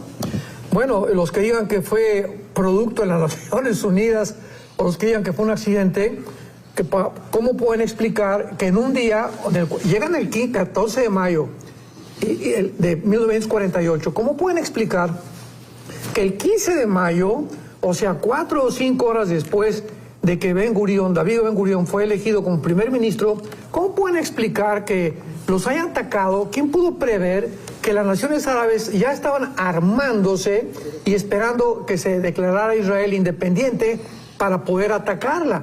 ¿Y cómo es posible entonces que hayan podido ganarle la batalla cuando en aquel tiempo la Liga de las Naciones no existía todavía? Las Naciones Unidas estaban en conformación en el 47-48. Entonces, ¿quién les dio la victoria a los judíos en 1948, que fue milagrosa? Acababan de regresar completamente todas las naciones. Armas casi no tenían, las que consiguieron fueron de contrabando de algunas naciones que les facilitaron de segunda y tercera clase, y se enfrentan a 4 o 5 naciones árabes y les ganan la guerra. ¿Cómo puede esto decir que fueron las Naciones Unidas los que previeron y los que proveyeron para que Israel ganara la guerra? Esto es absurdo completamente. Y Pastor Aldous, bueno, es que Israel, hablar de Medio Oriente y lo que Israel representa en el mundo, ¿verdad? Sobre todo, bueno, para nosotros los cristianos tal vez es menos conflicto, pero, o sea, el reconocimiento de Israel, porque creo que es el milagro principal, ¿verdad?, que arranca con toda esta era. Perdón, es sobre todo es esto, ¿verdad? El nacimiento del Estado de Israel, lo que marca, ¿verdad?, el antes y el después en nuestra historia moderna, y todo lo que ha venido a partir de ahí, como usted lo está mencionando. Ya vienen los conflictos y yo creo que han venido esporádicamente, o más bien diferentes etapas, más bien conflictos, guerras como el que se está viviendo hoy día. Porque es Israel, o sea, si él es, nosotros lo vemos como un milagro y a través de la Biblia los cristianos lo reconocemos, el mundo entero, ¿cómo le cuesta reconocer, verdad, ese Estado como tal? Y hay todavía quienes no lo reconocen, pero el milagro de que el Estado de Israel se haya conformado, qué impresionante. Ahora, si estamos buscando señales, vamos a iniciar con algunas de ellas para después dar pie y poder ver las etapas en las que Dios preparó para que Israel regresara en el 48. O sea, Israel no aparece de repente en el mundo, en su existencia en el 48, como algo accidental, sino que ya Dios había preparado casi un siglo antes para que Israel regresara exactamente en el tiempo de Dios en el 48, como fue Teodoro Herzl, que fue el primer judío que comenzó a sentir en su conciencia que tenían que volver otra vez al sionismo. O sea, y el sionismo es la definición que habla acerca de que Israel busca un lugar para vivir en paz. Eso es el verdadero sionismo, porque hay un sionismo completamente desvirtuado y pervertido actualmente. Entonces, el imperio turco otomano estaba en control del Medio Oriente. A principios del siglo XX viene la Primera Guerra Mundial, la Segunda Guerra Mundial. La Primera Guerra Mundial da lugar a que el Imperio Otomano sea derrotado. La Segunda Guerra Mundial facilita para que puedan los judíos regresar a su tierra. Entonces, todas estas etapas que vamos a mencionar con más detalles más adelante fueron las que Dios escogió en la historia para que pudiéramos nosotros abrir los ojos que hemos sido despertados por el Espíritu Santo, nuestra conciencia, para que no vivamos solamente una burbuja, mis intereses, mi casa, mi familia, todo eso está bien, pero tenemos como cristianos que despertar a darnos cuenta que estamos en un mundo que está cada día corrompiéndose, descomponiéndose, y tenemos que prepararnos para encontrarnos con Dios. Pero, por ejemplo, en Ezequiel 38, en el versículo 8, estos capítulos 38 y 39 de Ezequiel nos hablan acerca de una alianza de naciones que hasta el siglo XXI no se habían formado más que hace menos de 10 años. Escuchemos esto.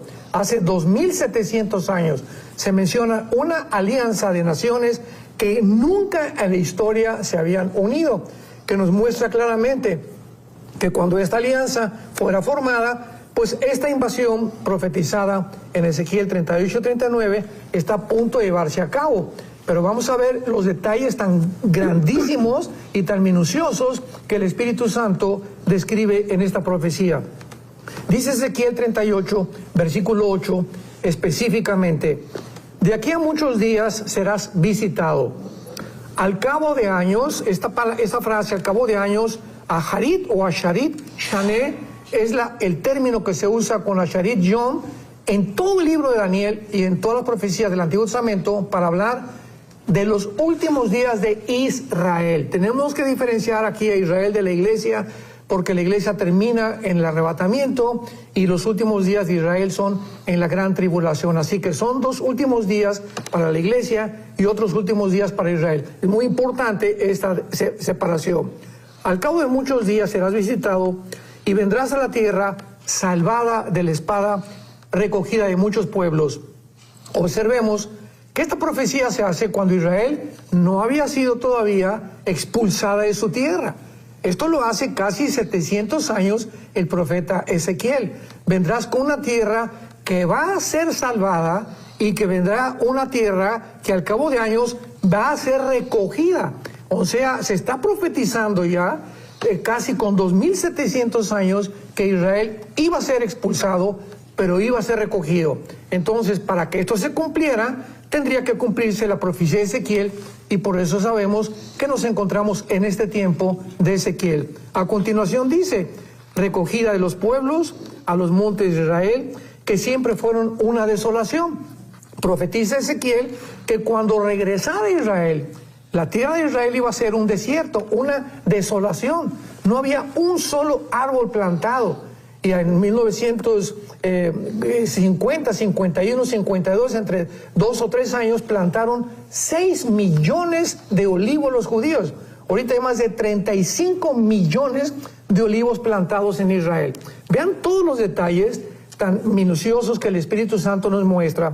Y finalmente nos dice la clave: donde ellos moran confiadamente. Esta frase, moran confiadamente, nos habla que cuando esta alianza de Ezequiel 38-39 se lleve a cabo, se tiene que cumplir el requisito que Israel viva en paz. Y hasta este momento Israel, desde el 48, no ha tenido una sola semana de paz. Y se repite en el versículo 11: y dirás, subiré contra una tierra indefensa, contra gentes tranquilas que habitan confiadamente. Ahorita Israel de ninguna manera ni vive en paz ni habita confiadamente. Y finalmente, el versículo 14, por tercera vez, se repite la misma característica. Por tanto profetiza, y así dice el Señor: en aquel tiempo cuando mi pueblo Israel habite con seguridad. O sea, para que esta profecía pueda cumplirse de Ezequiel 38-39, que se refiere a la guerra del Armagedón, o sea, aquí encontramos ya la Tercera Guerra Mundial, porque en el capítulo 39 vemos toda la conversión ya final de Israel, que será en la segunda venida de Jesucristo. Israel tenía que regresar a su tierra. Y si no hubiera regresado a su tierra Israel, ninguna de estas cosas se hubiera cumplido. Si no hubiera regresado Israel, el tercer templo, ¿quién lo iba a reconstruir? Se profetiza que van a reconstruir el tercer templo. Si Israel no regresa, ¿a quién va a perseguir el anticristo? Cuando todo el libro de Apocalipsis, las persecuciones del anticristo contra los cristianos y contra los judíos. Entonces vemos nosotros que nos encontramos en el tiempo de la profecía de Ezequiel. Ahora bien, para que se cumpla esta característica finalmente, cuando Israel desde el 48 ha habitado con seguridad, y ha habitado confiadamente y ya no tiene miedo de sus enemigos. Nunca viven, y lo sabemos actualmente, viven con la ametralladora, el R-15, los jóvenes de 18 años, ya desde jóvenes, en la cama, no se separan de sus ametralladoras. El único tiempo en el que Israel va a tener esta característica será cuando el anticristo firme el tratado de paz contra ellos. Cuando este hombre, con un poder impresionante de los musulmanes y de los árabes, les diga, no se acerquen a Israel, los garantizo 7 años de paz. Esto sabemos claramente que este hombre tiene que ser el Mahdi, el Mesías que el Islam está esperando. Entonces, hasta este tiempo Israel no va a poder vivir en paz. Y cuando esto se cumpla, viene entonces la guerra de Ezequiel 38 y 39. Okay, Roger, tenemos vos y yo aquí el documento, está en la computadora, yo aquí impreso este documento que es una bendición porque ya no tengo que estar pensando en tener que tomar nota y apuntar o qué fue lo que dijo, cómo lo dijo, dónde pueden conseguirlo para estar más tranquilos oyendo el programa. Muy sencillo, incluso decir, Jonás, que ya están incluso generándose aquí algunos comentarios, qué interesantes los comentarios que están llegando ahora, pero para todos aquellos que nos están viendo, el +1 469-781-1000, ahí está al pie de la pantalla el número de contacto, enlace para que usted pueda descargarlo. Ahí el asesor virtual lo va a ir guiando en la opción de descargas, y la primera opción que aparece es el documento que el pastor Alducin ha compartido el día de hoy, hablando acerca de Israel, la higuera y los últimos tiempos, ¿verdad? Para que usted lo tenga ahí, si quiere imprimirlo, lo tenga ahí como un documento digital y lo pueda compartir con sus amigos y hacer sus estudios. Recordar también, nada más, que este programa el día de mañana ya va a estar listo en la plataforma de Enlace Plus, www.enlace.plus, o en las aplicaciones para Android o iOS, y usted puede también ver y repasar todo lo que el pastor Alducin está compartiendo con nosotros el día de hoy. Un sinnúmero de eventos que suceden, ¿verdad? Previo al Renacimiento, y usted lo tiene aquí muy bien explicado, como estas etapas que se dan para que esto pueda darse. Entonces, si podemos empezar a profundizar en ¿Cuáles eso. son esas etapas? Claro, una de las cosas más importantes que tenemos que comprender, sobre todo como cristianos, es por qué Dios escoge a Israel. Y fue un acto de la soberanía de Dios, definitivamente, pero sabemos que la Biblia dice que Israel es la niña de los ojos de Dios. En Ezequiel 5:5 dice que es como el ombligo de las naciones, o sea, es el centro donde Dios escoge a un pueblo, a una etnia insignificante, porque si lo vemos geográficamente en el mapa, casi es un puntito en medio de todas las naciones que está rodeada, para que podamos nosotros entender que Dios existe. ¿Qué quiero decir? La existencia de Israel es la prueba más grande, o una de las evidencias más grandes, de que Dios existe. Porque la sobrevivencia de Israel, Dios existe porque Israel existe porque Dios existe, nada más. Vemos nosotros, por ejemplo, en el libro de Amós, capítulo 9, versículo 14 y 15, la profecía que se hizo milagrosa de Israel y que se cumplió al pie de la letra. Si tú en este momento tienes una Biblia, ahí junto a Amós 9, 14 y 15, apunta 14 de mayo de 1948. Veamos esta asombrosa profecía también acerca de Israel. Y dice así: traeré del cautiverio a mi pueblo Israel. Número 1, Israel regresó el 14 de mayo de 1948. Pero vean todas las minimidades y los detalles aparentemente insignificantes que el Espíritu Santo nos da. Número 2, edificarán las ciudades y habitarán y plantarán viñas y verán el vino de ellas. Bueno, en el 48 ya mencionamos que no había ni un árbol, no había ningún olivo, pero aquí se profetiza que cuando regresaran iban a plantar viñas e iban a comer del fruto de los árboles cuando era un desierto. Y la gente decía todavía en el 49, 50, no, aquí se equivocó la Biblia porque esto no se puede cumplir, es un desierto. Pero en 1951-52, Israel hace una obra de la ingeniería hidráulica más portentosa, así la comparan con los jardines colgantes de Babilonia y de Nabucodonosor, donde plantan 6 millones de árboles y se cumple la segunda profecía. La tercera, versículo 15, que es la que más me gusta a mí, y dice así: porque los plantaré sobre su tierra. Escuchemos esto, subráyalo en tu Biblia: nunca más serán arrancados de su tierra que yo les di, ha dicho Jehová, Dios tuyo. Desde el 48 que regresaron, en un día, ¿verdad?, los atacaron y ganaron la guerra. En el 56, el presidente de Egipto se levanta y quiere cerrar el canal de Suez y gana la guerra otra vez de Israel. En el 67, que se le llama la Guerra de los 6 días, que ha sido la más milagrosa de todas, donde dentro de las probabilidades matemáticas que han calculado, las posibilidades, escuchemos esto, en el 1967, las posibilidades de que Israel pudiera salir vivo, ya no solamente ganar la guerra, eran de 12 elevado a la 12ª potencia. O sea, estamos hablando que no había una mínima posibilidad de que sobreviviera la guerra del 67, cuando Jordania, Egipto, Siria, Irak y Siria rodean con todos sus ejércitos a Israel. En el 67, que fue en junio, el segundo día, el 2 de junio, Israel ya había destruido toda la aviación de los egipcios y de los jordanos. En el tercer día, Siria, Irak y Egipto no tenían absolutamente ningún avión. Y cuando el general Schwarzkopf, que fue el que dirigió la guerra del Golfo Pérsico, cuando quisieron sacar el papá Bush a Saddam Hussein de Kuwait, escribió un libro que se llama Mis Memorias, el general Schwarzkopf, que fue un cadete West Point. Y el general Schwarzkopf escribió esto: nunca he visto en la historia de las guerras ni las falanges de Alejandro el Magno, ni de Napoleón Bonaparte, ni de Aníbal, ninguna otra nación, ningún otro líder, ningún otro guerrero ni caudillo ha podido demostrar lo que en el 67 sucedió. Para mí que esa guerra únicamente, dijo Schwarzkopf, Dios lo pudo haber hecho. Y luego en el 73, que fue la última del Yom Kippur, volvieron a ganar.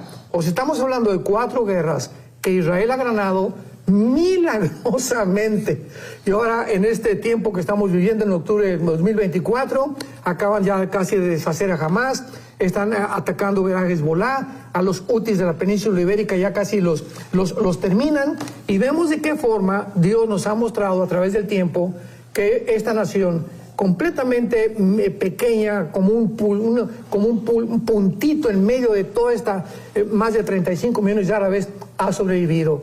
Por eso hemos podido asegurar la sobrevivencia de Israel solo se debe a que Dios existe. Impresionante, Pastor Aldous. Y entonces, bueno, usted inició hablando acerca de cómo Jesús menciona, ¿verdad?, esto de la profecía en Mateo 24, porque para poder entender, usted habla de estas etapas, ¿verdad?, del establecimiento del Estado de Israel, lo milagroso que ha sucedido, el soportar, ¿verdad?, toda la presión, no solo en Medio Oriente, sino del mundo entero, pero cómo, o sea, las palabras de Jesús en la profecía, ¿verdad?, en eso sí se cumplen y tal cual. Uno lo que tiene que hacer es como ir analizando todo lo que la Biblia nos enseña. Exactamente. Sí, ¿verdad? Porque sabemos históricamente que el regreso de Israel a su tierra fue por etapas y señales preparadas por Dios. Y vemos, ¿verdad?, sin embargo, que detrás de todos los eventos que sucedieron en el siglo XX, muy poca gente, ¿verdad?, pudo observar o discernir que Dios estaba actuando. Y esta es una de las advertencias más grandes que nosotros como iglesia de Jesucristo debemos de tener. Repito, ya no es tiempo de poder encerrarnos, porque antes de que fuéramos cristianos, todo el mundo estaba encerrado en su propia brújula. Mi trabajo, mi consultorio médico, mi bufete jurídico, mi taller de carpintería, de plomería, etcétera. Todos teníamos preocupación, mi familia, nosotros nada más. Pero viene el Espíritu Santo a nuestra vida y nos despierta. ¿Qué cosa nos despierta el Espíritu Santo si es que realmente eres cristiano? La conciencia.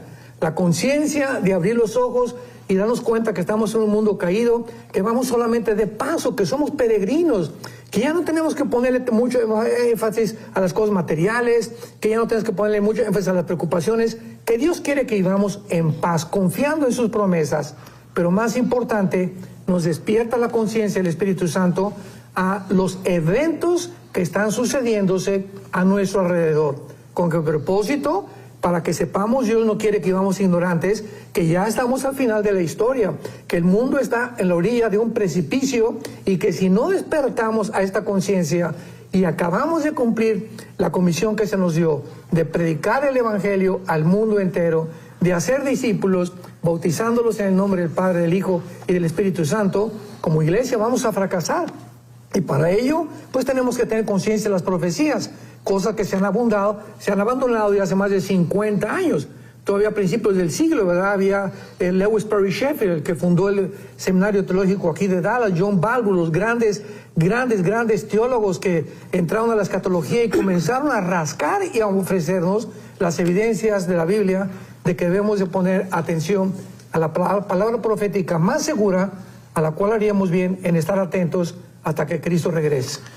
Para usted, don Armando, una generación bíblica, he escuchado, ¿verdad?, bastante sobre esto desde joven, ¿verdad?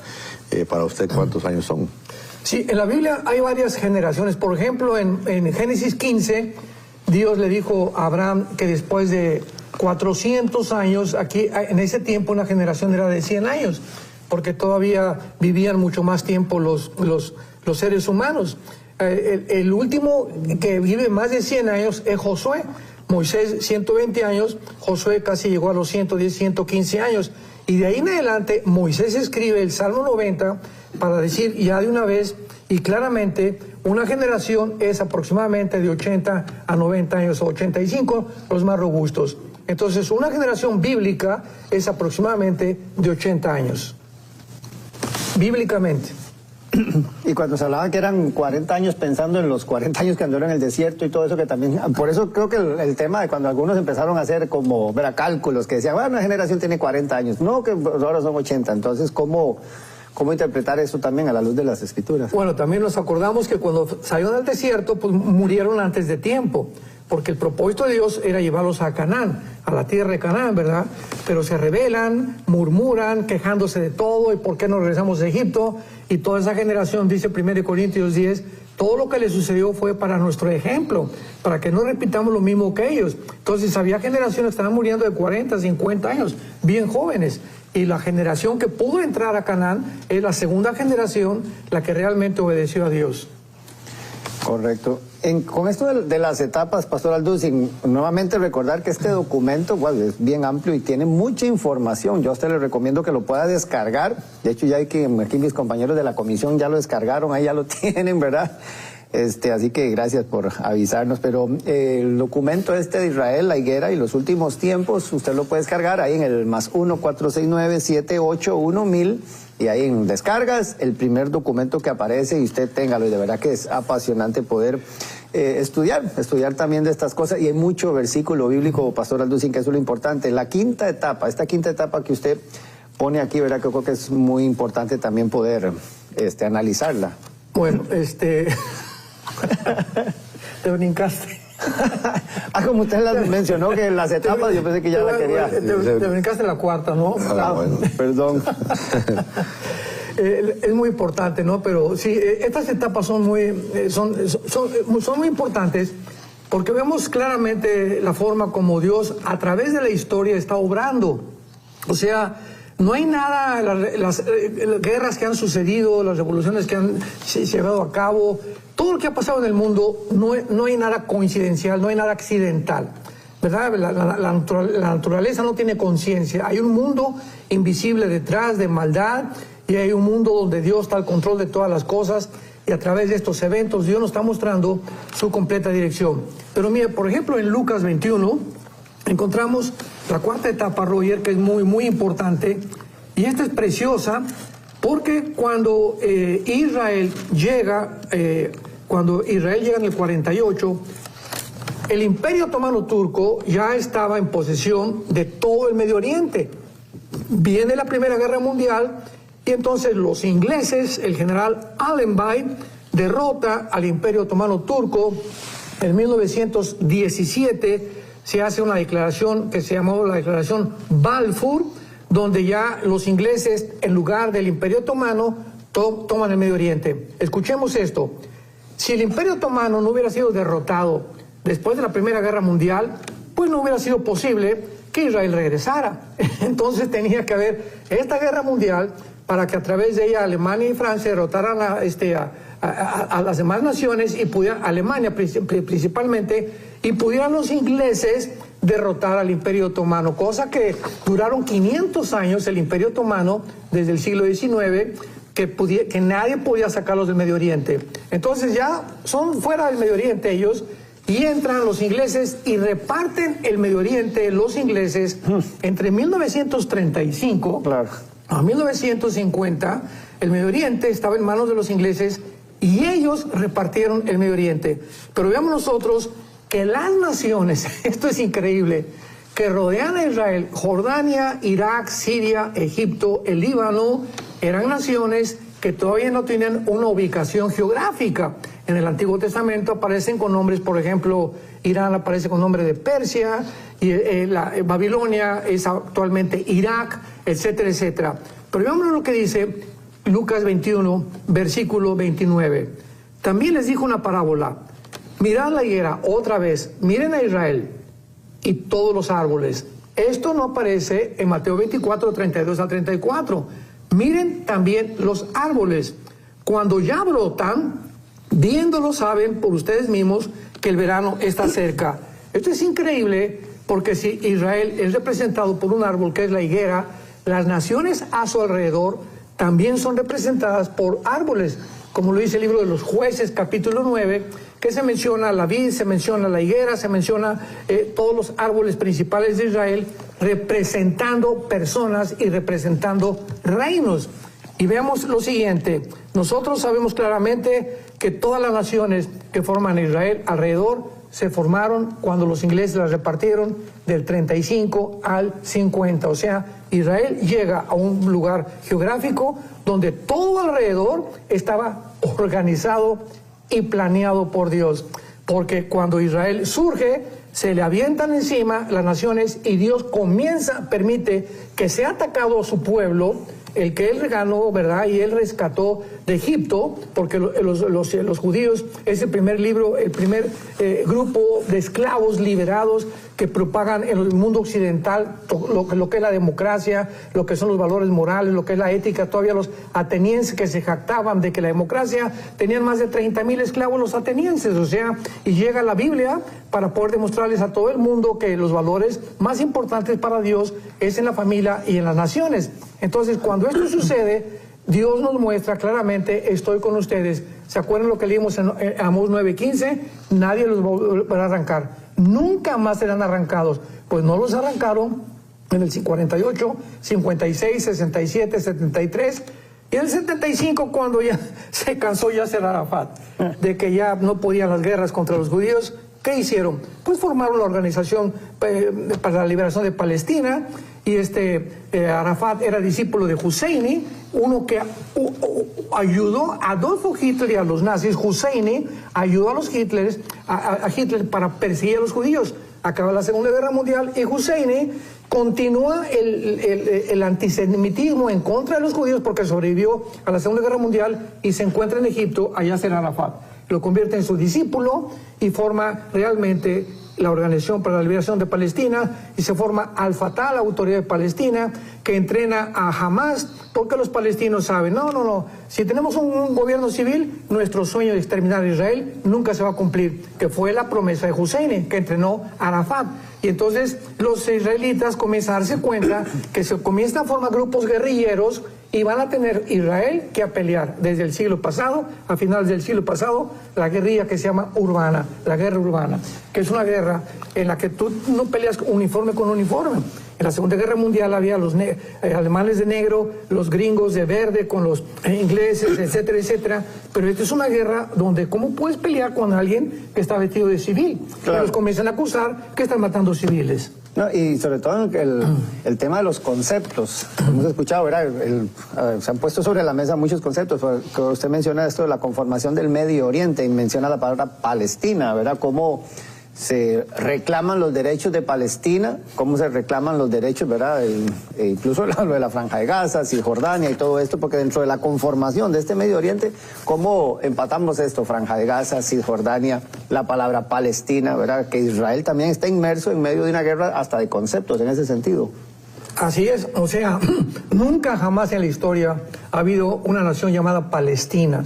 Palestina fue el nombre que le dio el emperador Adriano a Israel, precisamente por el ataque de Satanás de querer cambiar la identidad. Satanás no solamente quiere cambiar la identidad nacional, sino cambiarnos nuestra identidad, como actualmente la ideología de género, ¿verdad? Tú ya no eres hombre, eres mujer, tú no eres mujer, eres hombre. El ataque a la identidad es algo mortal, pero lo vemos desde Israel.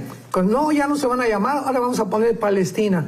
Y de ahí cuando llegaron en el 48 los judíos a la tierra de Israel, pues era un grupo de árabes que habían sobrevivido y que estaban ahí en el desierto, y cuando los judíos toman su tierra otra vez y les dan Gaza, que antes era de Egipto, y la Cisjordania estaba, Jordania estaba al control del Banco Occidental, entonces ellos comienzan a llamarse palestinos.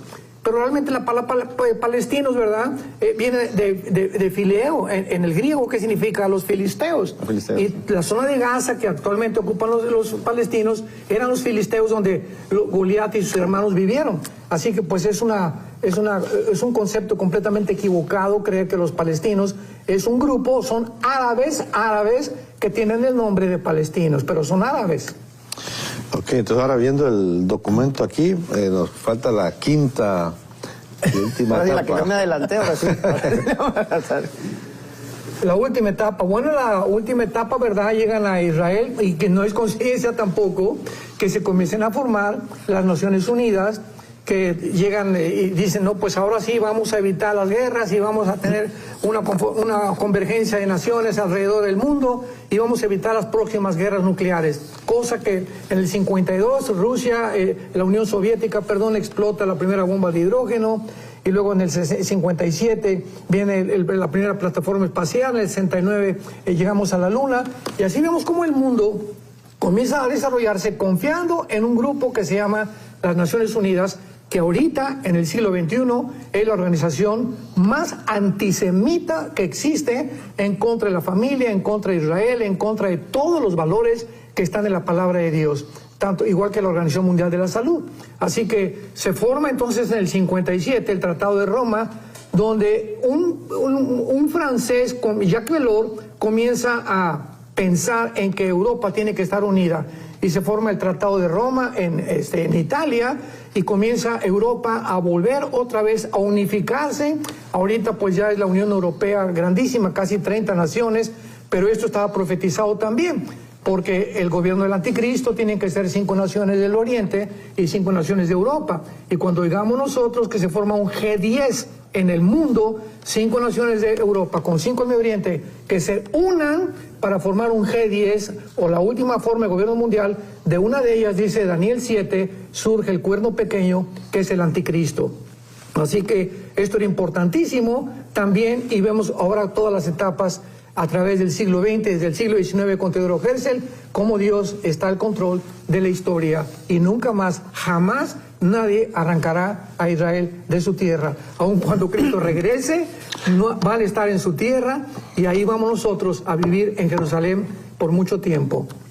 Wow, que se dio tiempo, ¿ah? Sí, pero surgen inquietudes, porque hay gente que incluso está escribiendo, Pastor Alducin, como aquí Rodolfo, que dice Israel no es el centro de la profecía, el centro de la profecía es Cristo, pero entonces, ¿verdad? ¿Cómo interpretar esto en cuanto, porque sí, hay gente que menciona la palabra Israel ya empieza a generar, ¿verdad?, algunos anticuerpos, pero cómo uno que es cristiano, ¿verdad?, cómo discernir bien o cómo explicar bien, ¿verdad?, con el tema del Israel espiritual, el Israel, ¿verdad?, natural, y saber que como cristianos, cómo explicar este tema, ¿verdad? Bueno, Cristo no es solamente el centro de la profecía, Cristo es el centro del universo.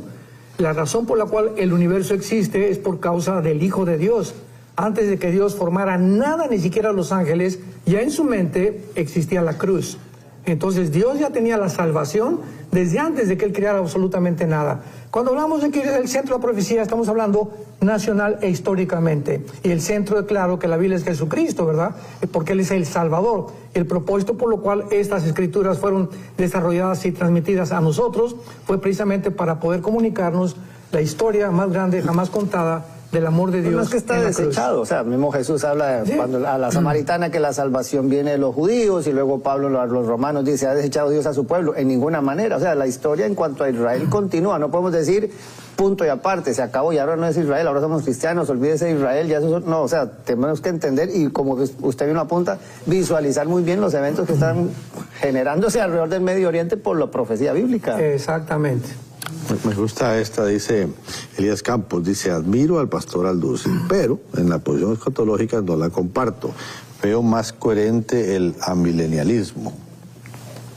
El amilanismo es una de las interpretaciones escatológicas más pobres que existen, porque carece de un sustento donde se está atacando el mismo carácter de Dios. Cuando el amilanismo dice, ¿verdad?, que Israel ya no tiene parte ni derecho en las profecías bíblicas, que el regreso a Israel en el 48, que todo es absolutamente espiritual, ya dejémonos de teología, estamos hablando del carácter de Dios. Y si alguien dice que Israel ya dejó de existir, pues está atacando el pacto abrámico, que es incondicional, está atacando Romanos 9, 10 y 11, donde habla claramente que Dios no se ha olvidado de Israel, que va a volver otra vez a restaurarlos. Entonces, ¿cómo es posible que pueda esta interpretación bíblica, precisamente porque se hace todo espiritual, tratar de hacer a un lado o de desbancar lo que Dios escogió para que fuera el centro de la historia en cuanto nacionalmente se puede hablar para saber y seguir continuando la progresión o la sucesión de los eventos como acabamos de mencionar?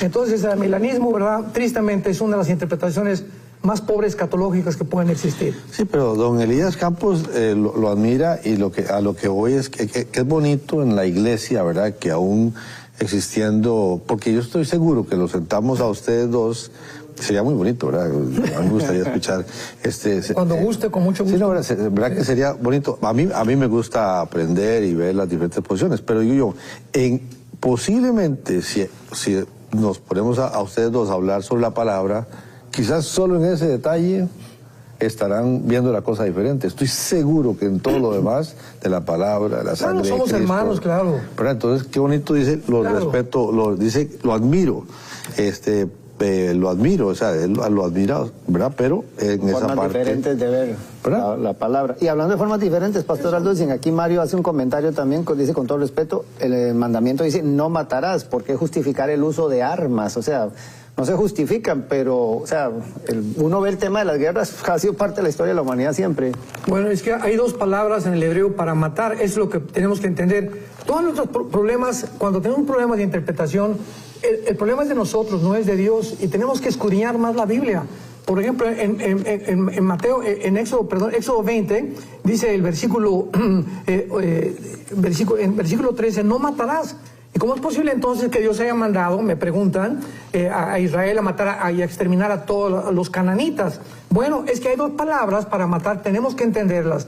La palabra que se usa aquí es la palabra ratzaj. Lo puedes apuntar, que significa asesinar con premeditación, alevosía, ventaja y venganza. Eso es asesinar. Matar está permitido y es la palabra hadar en el hebreo, que significa en defensa propia, en defensa de terceras personas o en la guerra o por accidente. Entonces, cuando vamos a la guerra, ¿verdad?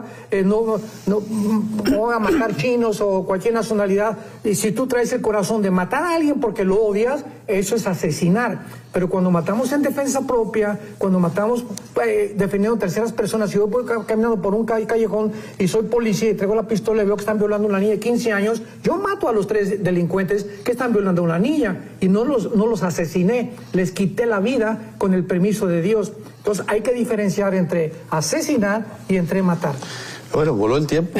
Hoy sí que voló el tiempo, ¿no? Gracias de verdad nuevamente, don Armando, por venir y compartir sus opiniones y su conocimiento ahí de la palabra. Gracias a usted por permitirnos también estar en su casa. Ahora nos toca, Roger, lo que siempre digo, hoy voy a Ahora poder sí. hablar. Hoy vamos a poder compartir un rato después de este programa con el doctor Armando Alucin. Nos Hoy tendré vemos el mañana. privilegio. Si Dios lo permite, nuevamente aquí entre nos. Chao.